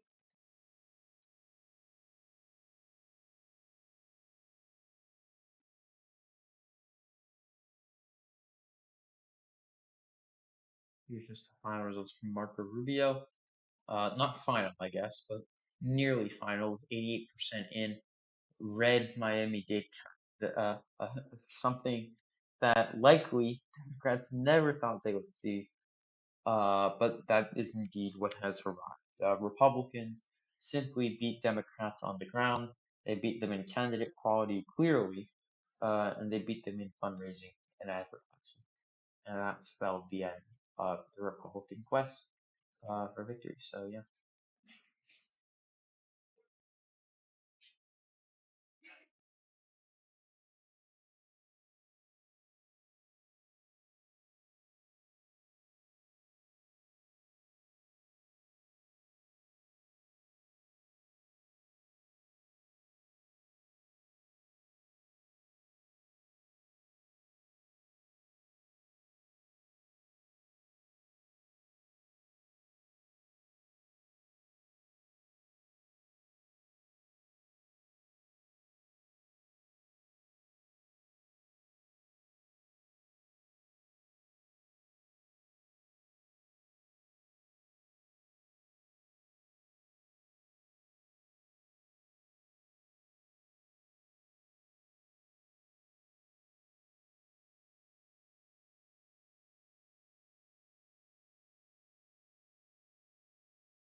So it appears the Democrats likely have a very good chance to win Ohio. Now, why do I say this? Well, one, 30% of the vote, 40% of the vote. These are Democratic counties. They've got roughly 30, 35%, even 40% of the vote. But we also have Republicans with similar margins, which is something we haven't seen. 35, 95% of that county. That's a very red. 65% of this county. So a lot of the counties are finishing out. You may ask, where do we have left? So we have left in major cities. We have Columbus. We have, for the side we see Cincinnati, 28% of voting. If you look to the northeast, you have Cuyahoga County, which is, I believe, you got 30% of the voting. And if you remember for statewide, well, what do you have? Well, statewide, you still have 35% of it. You also have this county down here. It's a very small county, Morgan County, but perhaps more importantly, Youngstown. Youngstown is actually the main base, essentially, that for Tim Ryan's current district. Now, how do I know this? Well, if you go to Tim Ryan's current district in Ohio on the old map, this is his base. This is where he's going to win more votes than he would otherwise if he was from anywhere else in the state. Because these voters sent him through, even though it's an even district, by roughly 3, 4, even 7 points. Now, if you continue to look at the results, once we go through here, you can see they're definitely outrunning them. They're performing significantly better than they otherwise would. On this map, you can clearly see a trend. Now, this is already has results from Trumbull County, from Hunterdon County, results that essentially aren't in this map. If we go back to the nationwide map, to the center map, and then we'll also go over here.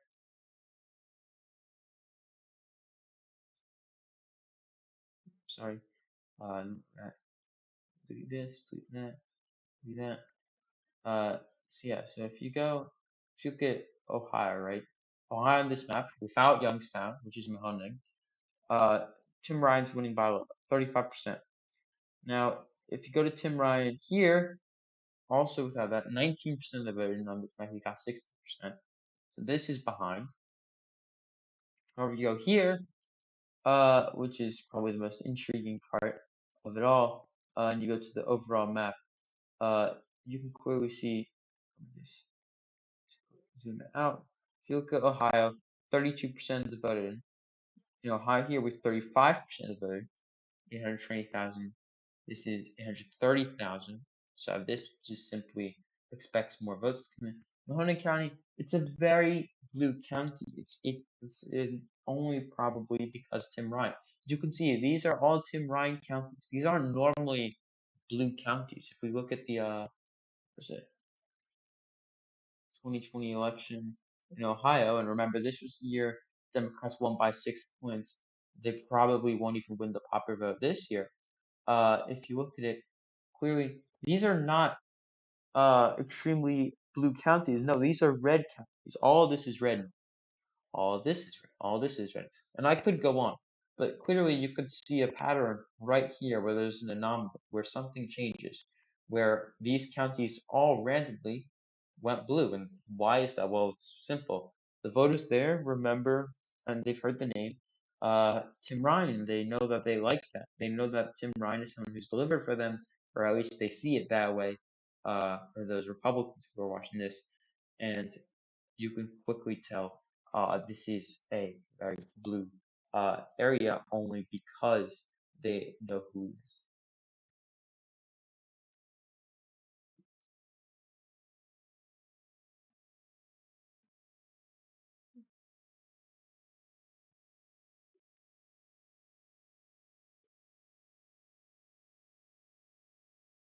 Oh, 11 viewers. It's actually pretty good, considering I thought this is gonna go. Thank you for those of you who are watching. I know none of you are putting stuff in the chat, but if you could, that'd be great. Uh,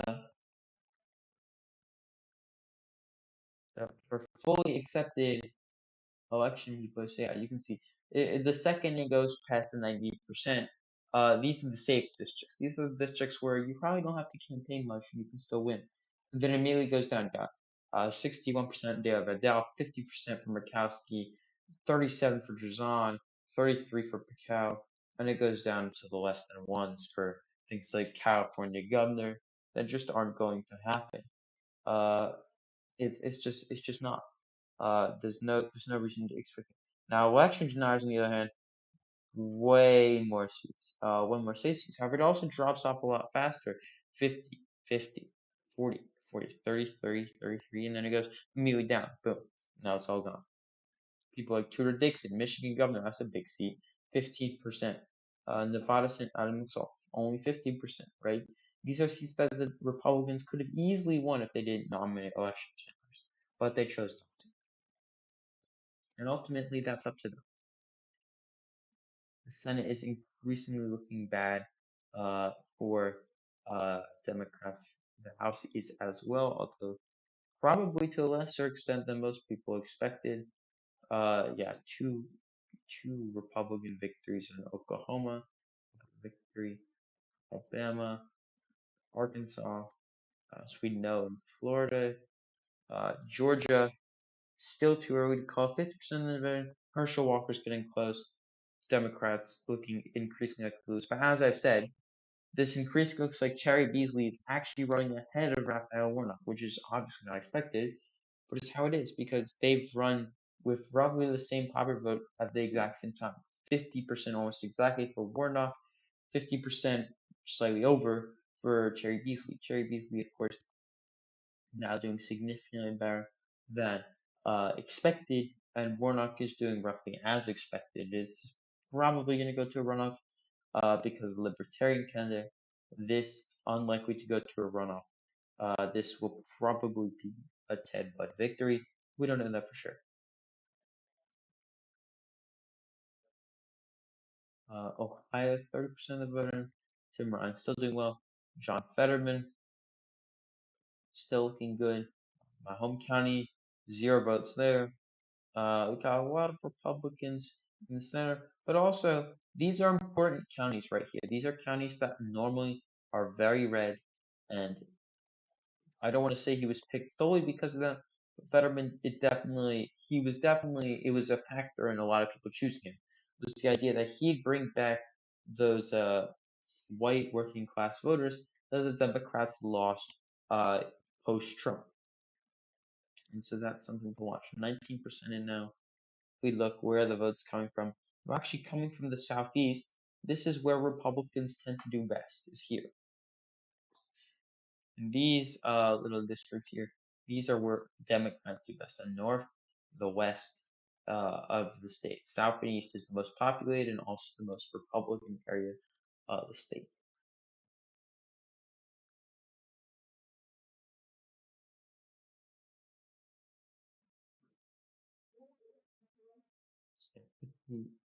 And this is going to be a very close race. And yeah, we're finally seeing these results. I said this earlier in the stream. Uh, these were always going to be Ted Budd results. I don't think we knew that they would come now, though. We'll have to see. Yeah, these smaller candidates could end up not throwing the election, but they could give the election to either candidate. If you're Ted Budd, I know you're looking, or a Ted Budd supporter, I know you're looking at Shannon Bray right now, Libertarian. You would expect at least a few of these votes to be normally Republican, maybe concerned about the Roe v. Wade decision. They might be voting Libertarian. Maybe they don't like Trump. Uh, Meanwhile, the Green Party, if you're Cherry Beasley, you're simply looking at them because they probably don't share anything in common with Republicans, although they may share some small government philosophies for social stuff with the Libertarians. For the most part, the Greens are much closer to Democrats than the Libertarians are to the Republicans.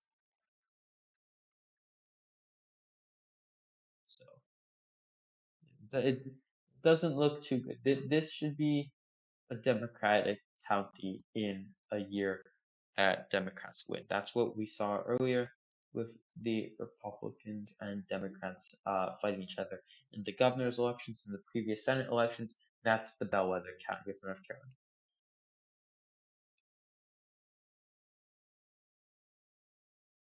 More than 6 in 10 said that Mehmet Oz did not live in the come up long enough to represent effectively uh, I tend to believe that each candidate is too extreme. Uh, More than half of men voted for Oz, more than half voted for Fetterman. Independent voters mostly voted for Fetterman. Voters who thought that abortion was the most important issue went 3/4 voted Fetterman. Inflation, 3/4 chose Oz. But it appears abortion was the most popular issue.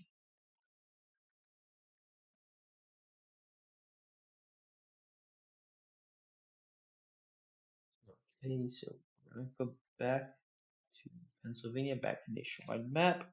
Let's see. Okay, now 8% in, and Fetterman is simply extending his lead. But as we know, most of these votes being counted are from Democratic areas. Still waiting on Center County, that's College Town. So we'll see where that, or not College Town, College County, I would say.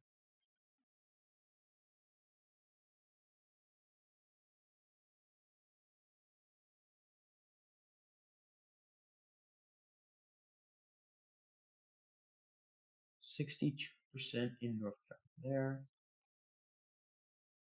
We got 55% in North Carolina here. I'm curious, where's there more votes?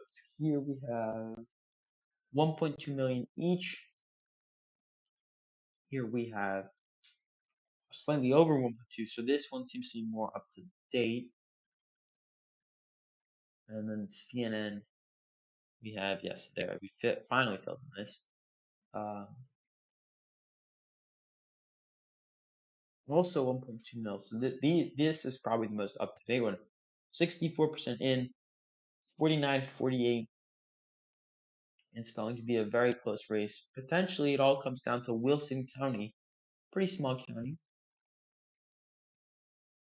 Wilson County isn't like known to be a big county. However, if you look, it's part of this little bridge here. It's a swing county.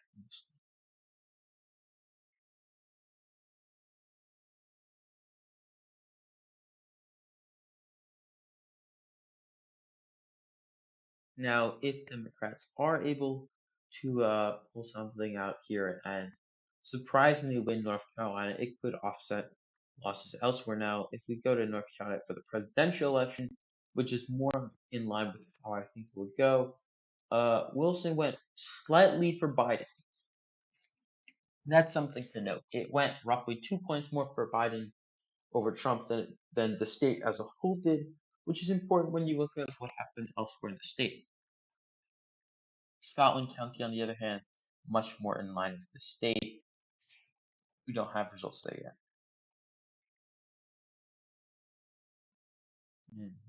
So we're still waiting on Wilson County. 64% of the vote is in. Most of the vote outlined seems to be from blue areas. This could lead to Sherry Beasley having a victory. So we'll see. But I do expect now. I think I'm gonna. Let's go 270 to win Senate map.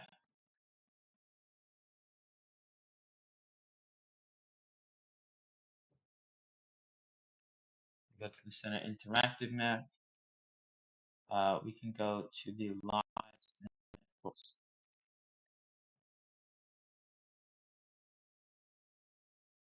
Go. So we can expect. So these have already been called, right? I think I can probably forecast for the Senate at least. I can probably guess now.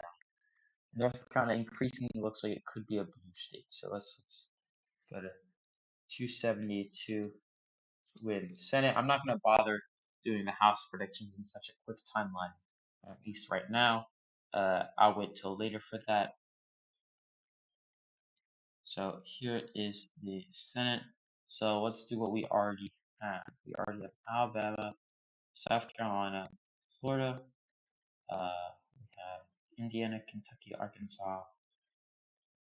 This, Kansas, South and North Dakota, and Democrats, Vermont, Maryland. Okay.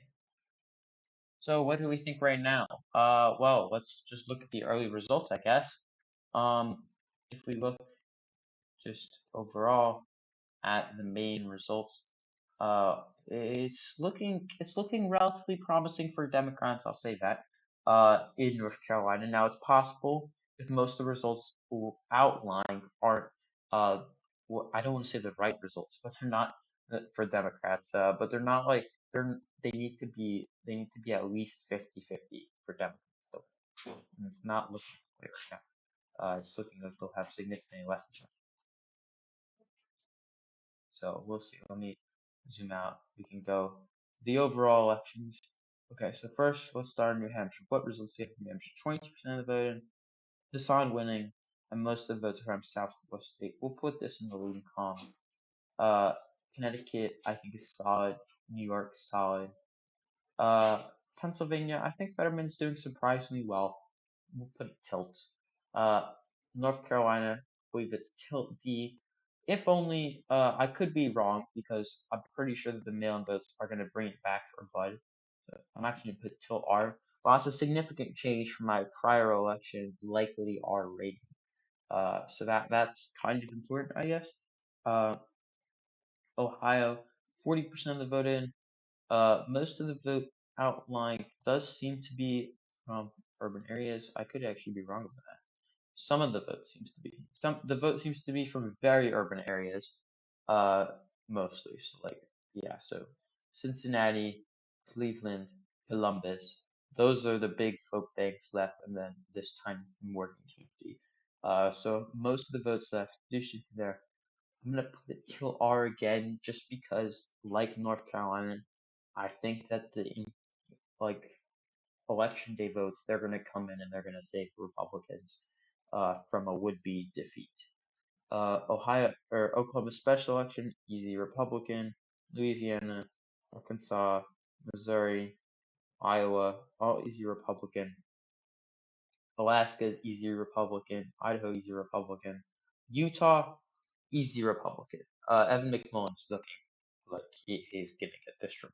Uh, so that's Georgia. I don't know. I think it goes to a runoff. I don't know who wins the runoff, but off of simply motivation, I'm gonna put Georgia is still Democratic. I don't know.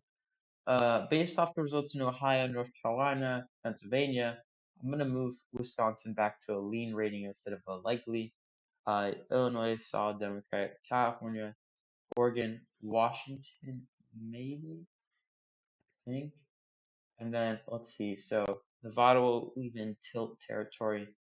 I'm gonna move Arizona to tilt just because I saw how awful Democrats did in South Florida. Colorado, I'll keep it in the likely column also because of South Florida. And then Hawaii, solid Democrat. So right now, as it stands, I have Republicans winning the Senate, but there are 4 tilt Republican seats.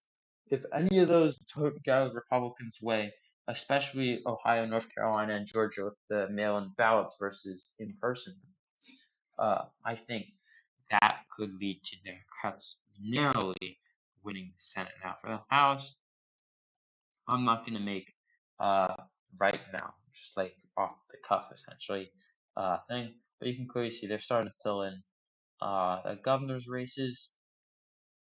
Let's see, I can do the governor's races actually. 270 to win governor interactive map.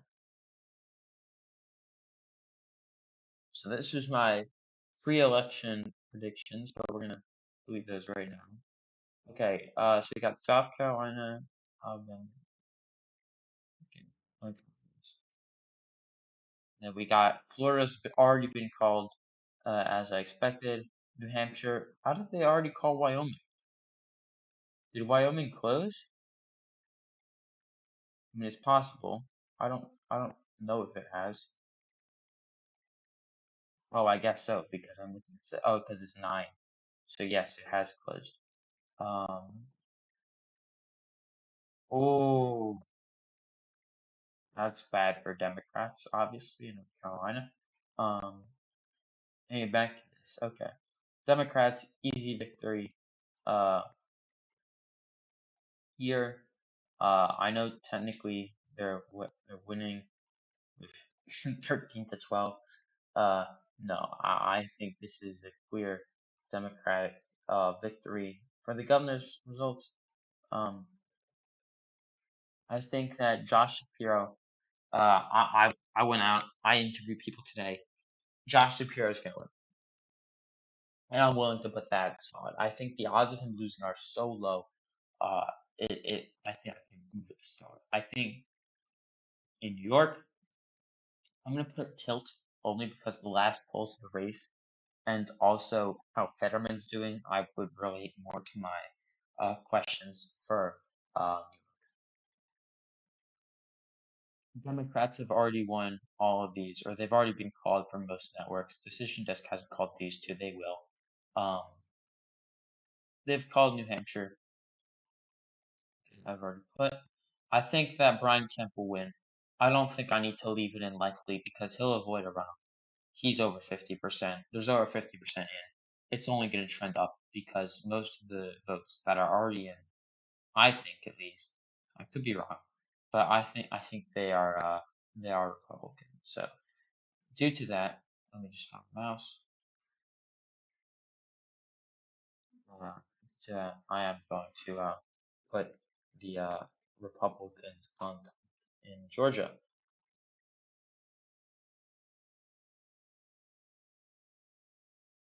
Thought my mouse died. Hopefully not. Yeah. So Texas. Texas looks bad for Beto O'Rourke right now. I mean, there's not many results in, but it does not look good. That is for sure. It's not. I lost 27,000 votes there. Okay, I question this. Maybe there's just really small cities there. I don't know. Yeah, that's quite a lot of votes. Texas, I'm putting in likely, just like Georgia. The odds of Democrats winning are super low, but it's possible that Democrats win. I mean, it's physically it's possible. It's very unlikely. Like same thing in Oklahoma, right? They're down by 30,000, but most of the outlying votes are in Democratic areas, like 20, 30, 30, 30, 30, 30, 20, 20. Like there. Meanwhile, you go to Democratic areas, 12, 20, 10, and in the biggest Democratic area, in fact, 15, 7, 20, 30 in this one area. So I'll put actually, you know what? We'll take a risk. We'll put this in the like column. Yeah. Illinois Democratic. Uh, Ohio already been caught for the Democrats. Vermont has already been for Republicans. Same thing for Vermont. Uh, they haven't called Iowa yet. That's fine. It's going to be red. I'm sure of it. North, South, North, not Northeast Nebraska, South Dakota, Idaho, uh, all easily Republican. Dunleavy can only lose if Les Guerra, the Democratic candidate, comes in third place. In Alaska, I think he'll come second, which means that some of Bill Walker, the independent centrist, his voters might choose Dunleavy over Guerra, which would doom Guerra. So I'm going to put that as likely, barring Guerra doing exceptionally poor and a lot of his voters choosing Bill Walker for governors. I think I still got Tilt Nevada, Tilt Arizona, and I'll move Colorado, New Mexico to likely simply because once again the South Florida effect is going to start calling it. Looks really big. Uh, Kansas, we'll keep it as tilt. Uh, I'll keep Michigan as tilt. D. Wisconsin, I'll put tilt R just because I'm looking at Ohio and Iowa, and they clearly like their governors there. At the same time, Republicans seem to be doing is it's a red wave here, and I don't know if the incumbency advantage outbalances that. Democrats, I think, narrowly win Maine. I think they slightly more than narrowly win Minnesota. So let me just go to Minnesota. I'm just curious to see. Say it as likely. I have it as lean. And then for Wisconsin, do they even have a rating? Yeah, they have it as till R. I have it as till R. So here are my current predictions. Could be wrong, of course, but yeah, these are the current predictions.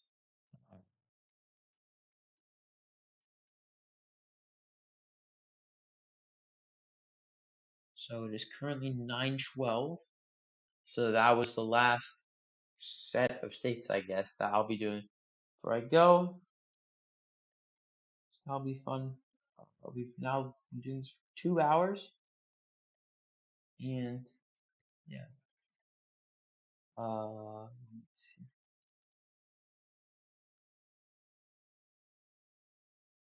So yeah, I don't think Stacey Abrams can pull this back. I don't. I don't see how you make up that much when the votes are clearly going in one direction. Getting close to swapping the governor's race to safe, just call it. It's a similar story in some of the other states. Don't know. Uh, Texas 57. I don't know how many votes are coming in right now and where they're from exactly. I'm not that much of an expert there. Only this is bad. I mean, this is a little bit behind, but I'm sure Fox has roughly similar results. So they just called Connecticut, Oklahoma, New York, South Dakota, Kansas. Nothing much. Ron Johnson out to a lead of an amazing 800 votes and nothing. So that could be important. Missouri could have been surprising if all the votes were not from Democratic areas. Georgia, Raphael Warnock still in the lead. This is where I think the election day results are going to come in. Yeah, here you go. This is what I was talking about earlier. Republicans are going to start coming back in many of these counties, especially in southern and northern Georgia. It's really about the center where Democrats can.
It looks like we are seeing the first, I guess, buckling of this Northeast Ohio almost front, where Tim Ryan originally, as I said, he was winning these two counties, Wayne, Medina, and also Guaga. He's losing all those now. He was also winning Erie, he was also winning Ottawa, where's Ottawa, and he was also doing well in Richland and Escawaras, and even in Columbiana. He's not doing well in any of those things. He was doing okay in these counties, not so much anymore. He was doing okay in some of these suburban counties, but not anymore. So it's a big struggle, I guess, for the Democrats there. Uh, I guess time will tell if they're able to do anything. Um, I don't know. I guess we're gonna have to wait and see if like they can pull something out. It's not looking good for Democrats in Ohio, so we'll have to wait and see.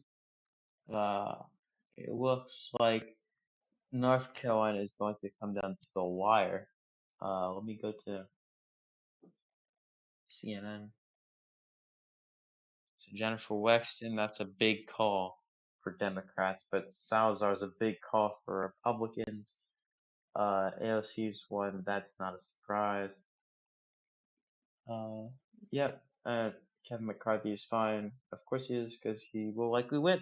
Yeah, it's looks like a Republican House is increasingly likely. Uh, so to give any more polls, no, it does not appear that we do. Uh,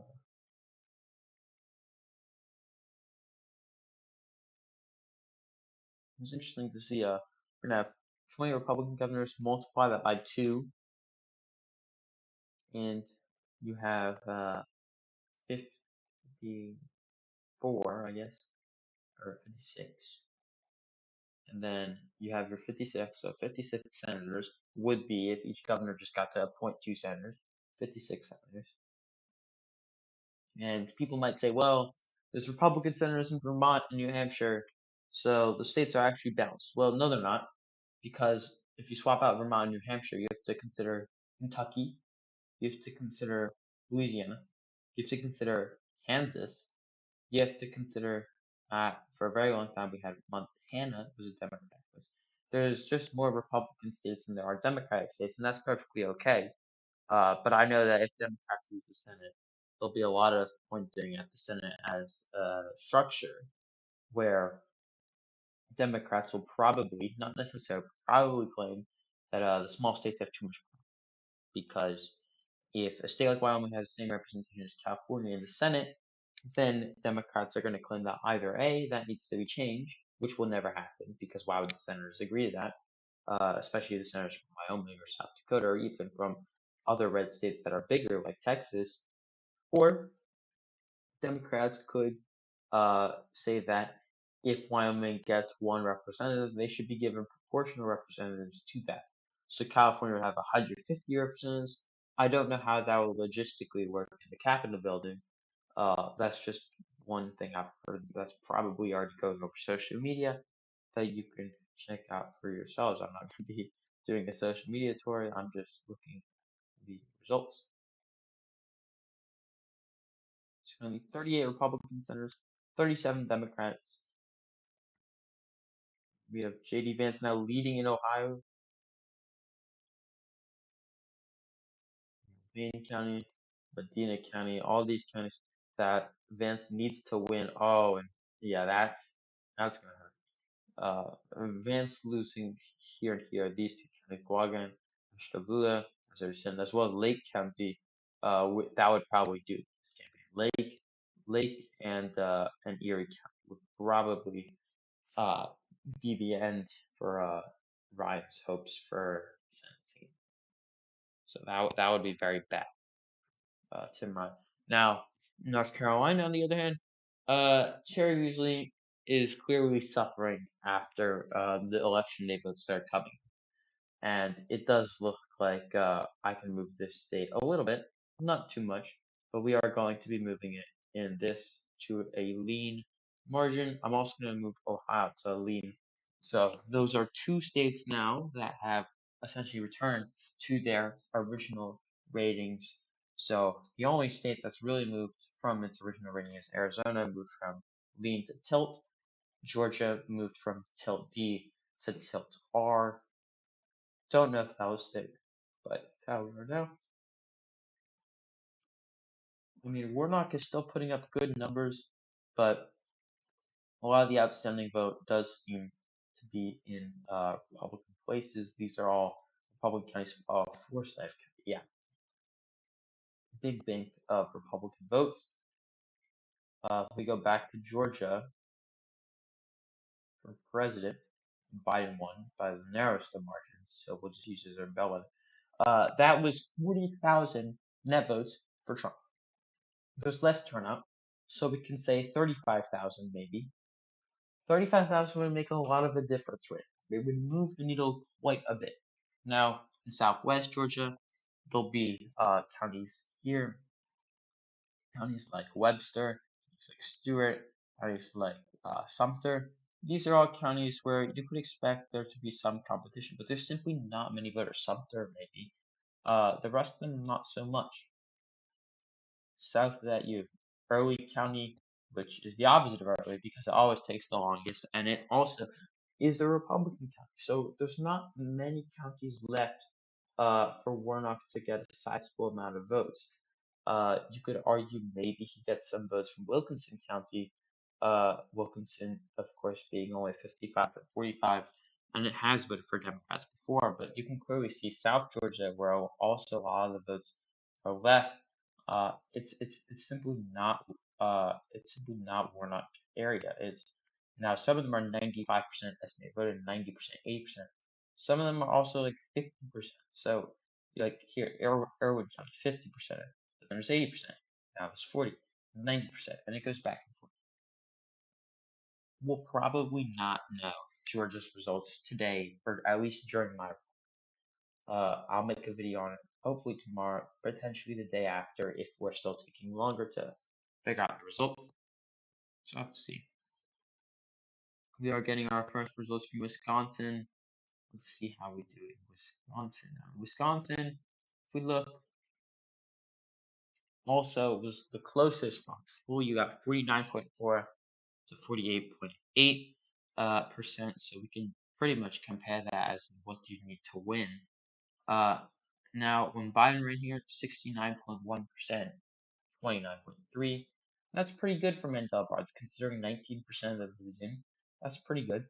I mean, he'll need turnout to be higher, but the percent amount, the margins are okay. Madison, on the other hand, 75 to 22. He's actually doing pretty well there too, 79 to 20. But once again, there's like no votes in. So the only county that we can truly rely on for votes, only due to the amount of votes that we've done, is Milwaukee so far. Still nothing from Michigan.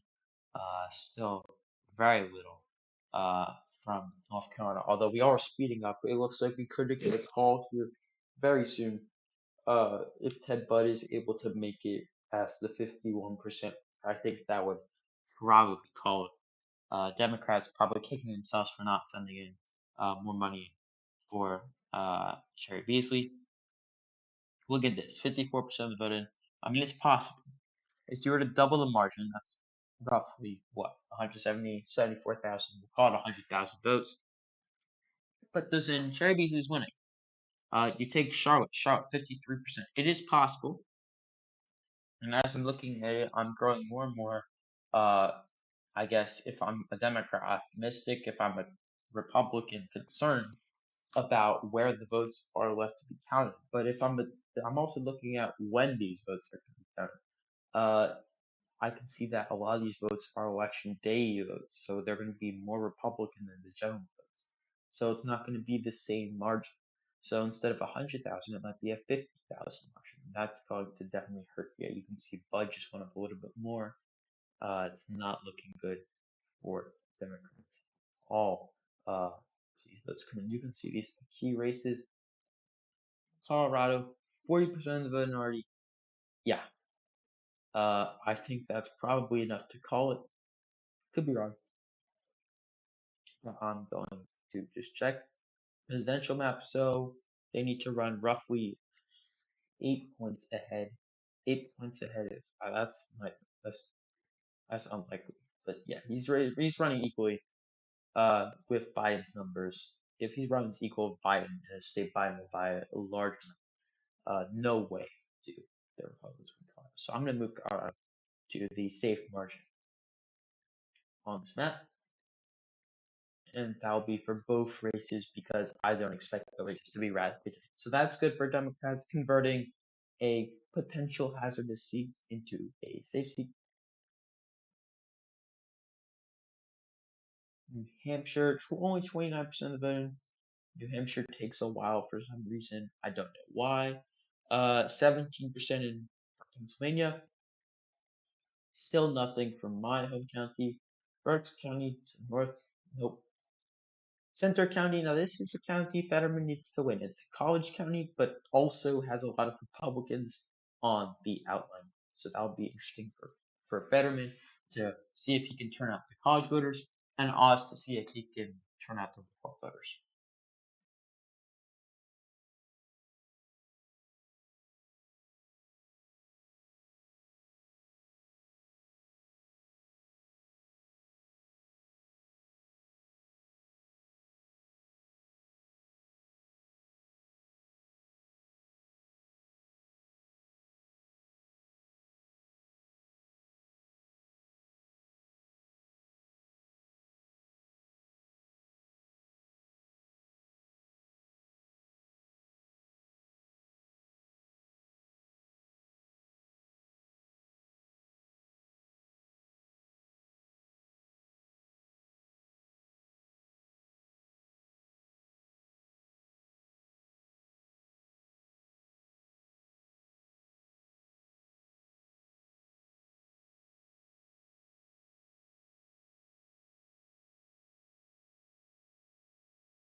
There's never been a better time to get away. With a great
Oh yeah, so I guess let's go to Georgia now.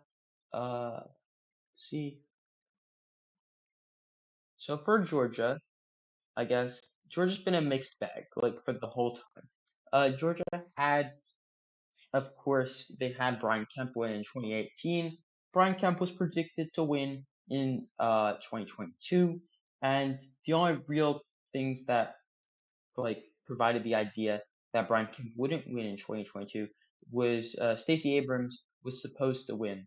Uh, in 2020 when they had direct polls of what if Abrams ran again against Kemp. Abrams was supposed to win. However, Kemp going with the election results and against Trump has undoubtedly helped with moderate suburbanites in Georgia. So that's why I strongly believe Kemp will win. So if you look at my predictions here for the governors, yeah, Kemp is gonna win. I'm probably just gonna move out to safe now because I genuinely don't know how Stacey Abrams pulls this back. Stacey Abrams, uh, most of the votes that are outlying aren't even in the urban areas anymore. Sure, there's a few in Gwinnett County, but there's also the offsets, Rockland, where they're almost finished. So, yeah, I do believe that Brian Kemp will win. However, if we look at the Senate map, then it's a different story. In the Senate map, if we look at Georgia, Raphael Warnock is right at 50%, and we're just on the border of going to a runoff. If we have this exact same election, but this libertarian candidate dropped out, I have no doubt that Raphael Warnock would probably be able to inch to victory with like 50.2 or 3% of the vote. However, because the runoff and because Georgia, we have absolutely no idea who's going to win. Baldwin County could go either way. We have all these different counties. We have Walton County. Walton County could go either way as well. And we don't have a single vote from it. So we can't tell what's going to happen. We do have finally some counties in the southwest of the state, but those are all small counties. So the big counties, the big area where it matters, the big vote bank, it's all in the Atlanta metro area. And in the Atlanta metro area, that's where you're going to want to watch to see if Warnock is beating the margins. Now, once again, we're going to go from the 2020 presidential election, arguably the closest it can be, or that we have had in modern times for Democrats winning, to see what Warnock needs to be winning. So if you look at Fulton County, he needs roughly 72%. Is he getting that? Yes. If you look at another county, let's do Henry County, so 60%. If you go to Henry County, is he getting that? Yes. He's running roughly 7 points ahead of Biden on paper in the Atlanta metro area. However, he's running significantly worse than Biden in southern, northern, and also southeastern Georgia. And these are going to really hurt him overall when he tries to get away from the runoff. So he's going to need a big comeback from the Atlanta metro area, from southwestern Georgia, and from urban areas in Augusta and Savannah, particularly among young voters, to help him get over this finish line of the 50%. So yeah, so my prediction for Georgia still stands. I think we could maybe move it to a tilt D instead of tilt R. So the prediction is now swinging back in favor of Democrats for Georgia.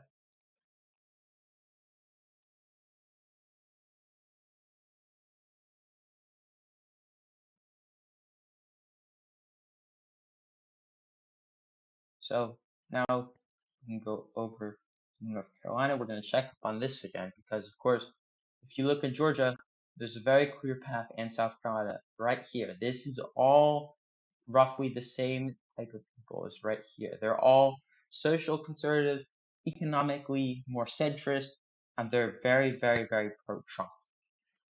And so seeing the turnout here, do people still think it's a rigged election and they don't vote just like we saw in the runoffs in Georgia?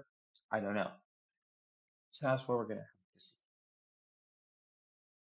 A lot of the outstanding votes do seem to be from Democratic counties, which makes it nearly impossible to call the state. You got like 60% in Forsyth County. This is North Carolina's Forsyth County, not Georgia's. If you look at Charlotte, you can see that you've got 60% of the vote in there as well.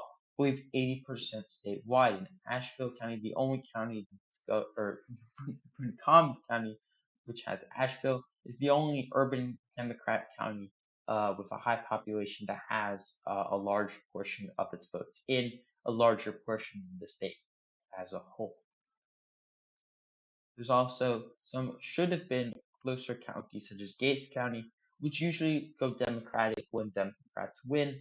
So that's going to send off alarm bells for Cherry Beasley, and Beasley is continuing to fall behind. In Ohio again, 50-50 race, 50% of the vote in. Uh, it's probably going to inch closer and closer to Vance, but nothing's determined as of yet. Wisconsin, we're finally starting to get some real results. 17% of the vote in. Milwaukee and Madison, or Dane County, I guess, are leading the way in terms of getting their votes out. Obviously, this means Democrats are going to be leading by a large margin, and they are 57% of the vote currently for Mandela Barnes. That's not going to stick.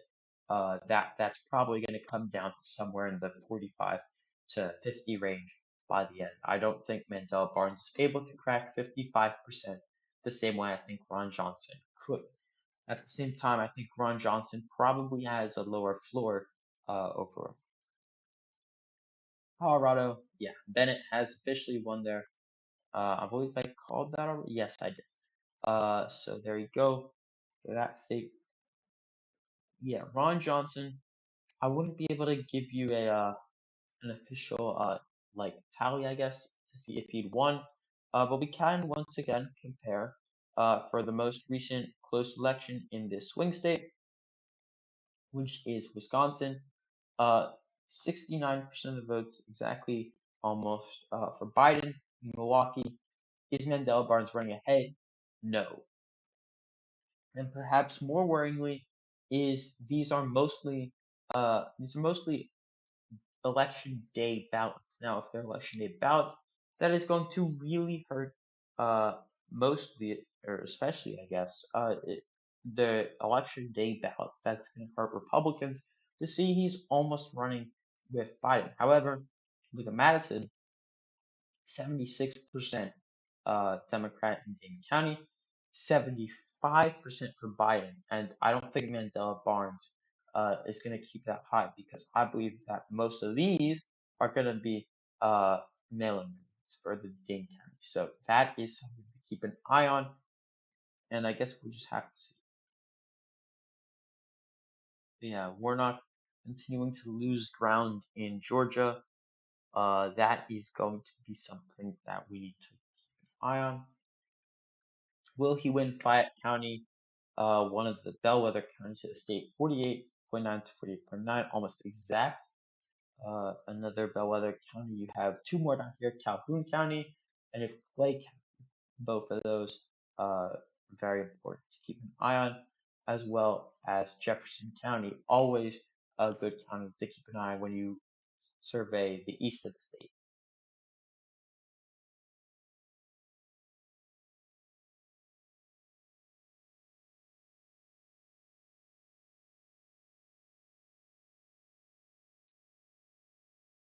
So let's move over.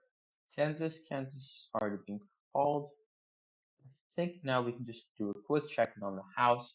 I don't expect the need to check in on it. I already am like assured, in my opinion at least, that Republicans win. They need to gain 26 competitive seats. They've basically already won uh, some of these. Yeah, Lynn Lauria is not coming back from that. I don't believe Spanberger comes back from that unless she finds 3,000 votes. I don't believe that in many of these close districts that Democrats are going to hold on. I don't think Susan Wild and Matt Cartwright stay with that much of a high margin. I think that in some of these districts, the Riley Molinaro race, the Canola Williams race, those will be easy pickups for Republicans. I think this is probably a little bit worrying for Democrats if you see Republicans gaining here. And we know that Republicans have already started to come back in the ninth district. That could mean Democrats could potentially lose the first district. The first district, of course, would be a Democratic pickup if they were to win that. So that's something to keep an eye on as well. We also have what was supposed to be a competitive race in the 17th district. I don't know how competitive it's going to be. You can obviously it's shared. There just randomly happens to be three seats inside of it. No, that's a joke. It's the same argument, and I'm against gerrymandering by all parties. So like, I look at this district, and it's so obviously gerrymandered. They took three cities, made it as much as possible. I mean, it's the same thing for here. Like they just randomly went around the Springfield district. Like it's very obvious chairman. But both parties do it. Like it's an issue with our democratic system as a whole. Like why, for example, in Texas, do we have this district which goes from Austin to San Antonio? It must be like what, a street wide? So yeah, gerrymandering is something that needs to be stopped for pretty obvious reasons. Uh, this race down here in the second district, that's going to be close. This is not expected to be close to the first district. And of course, we had earlier, for those of you who are just reading now, the absolute bloodbath that Democrats suffered in this southern Florida. So that's a major thing. Uh, and yeah, I guess that's a major issue for Democrats.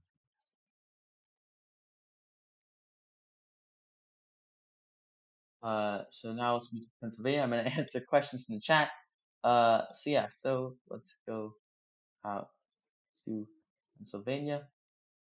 So Pennsylvania, if we look at the House, I expect, except for this Harrisburg district, I expect the Harrisburg district here and this Montgomery County district, which is my district, I expect those to flip. I think that district is simply too Democratic to flip, and this is too Republican to flip. Now, these two districts here, the Allentown district, the seventh with Susan Wild, and the eighth district with Matt Cartwright, those are going to be very pivotal elections just for the Congress as a whole. I think Matt Cartwright is more popular than Susan Wild, but he's also in a much redder district than Susan Wild. So I think he has more of an incumbency advantage than Wild does. So I think both of these come down to within 2 points. I think you could see a scenario where Cartwright wins, despite being in a redder district. I think you could see a scenario where Wild wins and Cartwright loses. But either way, I believe that by the time we get to 2028, both these districts will probably be solidly red, while all of these districts will be solidly blue. Now, one thing to keep an eye on will be the first district. Brian Fitzpatrick is the incumbent there. He's very popular, very moderate, uh, but will he be able to survive? I don't know. Most people think he will. I think he will, but it will be close. As for the governor's results, uh, Pennsylvania, if the governor's race is close in any way, that's an absolute shocker. Because, well, simply, uh, governor's race isn't going to be close because Mastriano is way too extreme for Pennsylvania. You can't go into a state that has Gettysburg. This is where Gettysburg took place down here, and say, "Oh yeah, I'm gonna wear a Confederate uniform when I pose for my thing with the army." That doesn't work. So he's running significantly behind Trump at pretty much everywhere, but especially in these what I'll call Civil War Gettysburg counties down here, which are like super big on history. They make a lot of money on tourism, and they don't need a governor who is posed in a Confederate uniform. On the other hand, you have to also look at the fact that there's a Senate race. And the Senate race with Dr. Oz is going to be significantly closer, I think. Now we have 40 to 40 overall. Yeah, Ohio is starting to pull away for Vance. Fetterman's still ahead. But once again, we do have mostly mailed in ballots that aren't counted until after yesterday. So, right now, as I'm looking at this map, I see two things of importance. One, uh, Oz has come back in Washington County and Westmoreland County. And two, that Fetterman is still leading. As long as Fetterman is still leading, Republicans won't be able to claim there is any uh, fraud that is happening with mail-in ballots because Democrats will argue. I mean, they could still claim it, but it'd be even less substantiated than it already is. Additionally, you have to look at the fact that Fetterman winning means Oz can't declare he's winning at any point because Fetterman's been leading since the beginning of the counting when they started in Pittsburgh, which is Fetterman's home base. Oz, of course, doesn't have a home base and likely won't be gaining any substantial amount of votes.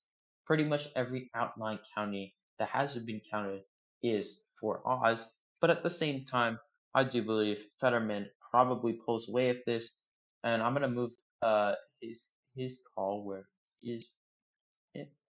His call. I think I'm moving that to lean. I think I'm moving Ohio to likely Republican territory simply because Tim Ryan looks to be faltering as the election day ballots come in. While in Pennsylvania, Oz is going to falter. I already know tomorrow as the mail-in vote comes in. So that's Pennsylvania, I guess. Let's go back to Georgia. I'm curious. 3.3% now separates them. Warnock is definitely losing ground. Most of the results are in from those urban areas that are so key to any victory for Warnock. So that's pretty important to note. Still nothing that major out of Wisconsin. Although Wisconsin, we are getting a few more votes from Milwaukee, a few more from Dane County. But yes, this is mostly where we are right now.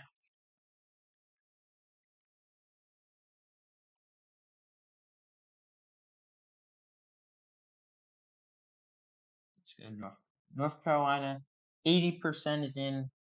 I wonder most of it does seem to be outlined in blue counties. I could be wrong. Uh, I know it's not Asheville, but Charlotte, yeah, Charlotte has a lot of votes left. Raleigh, a lot of votes left. Uh, does Fayetteville have a lot? Yeah, Fayetteville has a lot as well. So three of the biggest counties left are blue counties. So that is going to hurt Ted Budd later. Will it bring Ted Budd below 50? I don't know. But if it does, that would be major for Democrats if they could win.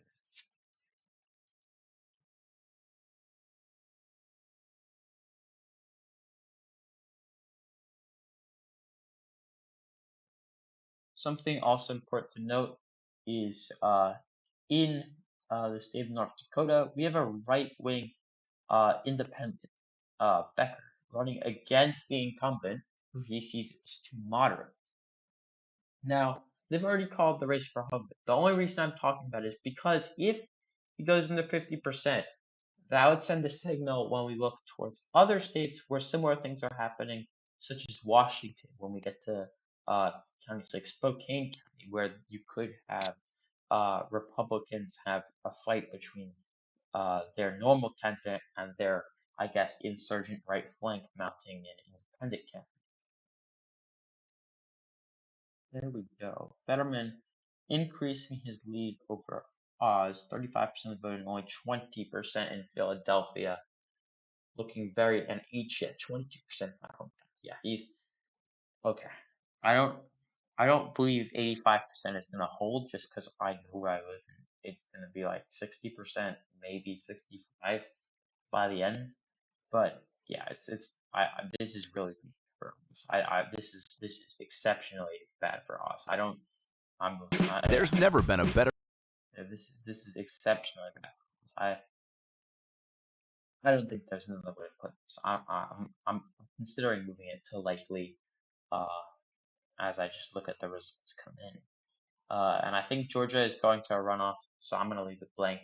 So when the election results finish, I don't think that we will have a winner. I think it's further side. Uh, in Oklahoma, Kevin Stitt looks like he's gonna cruise to victory. He's winning by 16, so that'll be a win for him. If we look at Texas, surprisingly close, and most Democratic counties don't seem to be counted as much. I could be wrong. Let me just make sure. Okay, no, they counted roughly equal. Austin is slightly over. San Antonio is slightly over.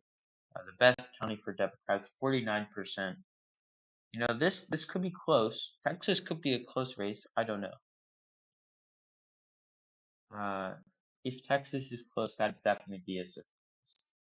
Um, yeah, I think pretty much this most of the governor's races beyond the Idaho, Nevada, Arizona line have probably already been decided. Oregon's going to be a close one, but I think other than Oregon, you're going to have California. That's an easy blue seat. It doesn't matter how unpopular Newsom was in the recall. It didn't matter. Newsom crushed the recall. And then, yeah, he's way too popular in California now for him to lose. You can't do a recall and then try and win against him in a normal election when you just failed the recall just a year ago. And then we had Hawaii. Hawaii is obviously a Democratic place. And then Alaska, it would require a major change of votes from the left wing candidate to the centrist independent for the Republican to not win. So there's my prediction there. Still no real votes, or not real votes, still no like good pockets of votes in uh, much of the states that we know. New Hampshire, a little bit closer than Republicans probably wanted, especially when they look at the Senate. Yeah, it's not looking good for Don Bolduc, especially because most of the votes are from the southeast of the state right now, which is where Republicans have their biggest advantage. So right now, 39 Republican senators have won, 38 Democratic senators, and we have 17 Republican governors versus 7 Democratic governors. But that number is sure to change. I'm going to move New Hampshire now to likely, simply because, as said, New Hampshire uh, is a likely state for Democrats now.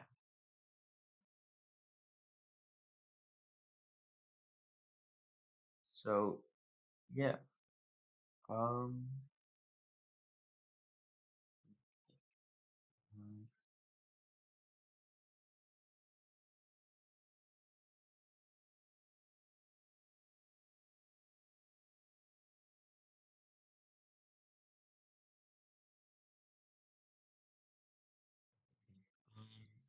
what is Ohio's result going to be? Well, okay, so as I've said, Ohio, they've already chosen their governor. The governor won in a landslide. Sorry, wrong map. The governor already won a landslide. The bigger question is who they'll choose for Senate.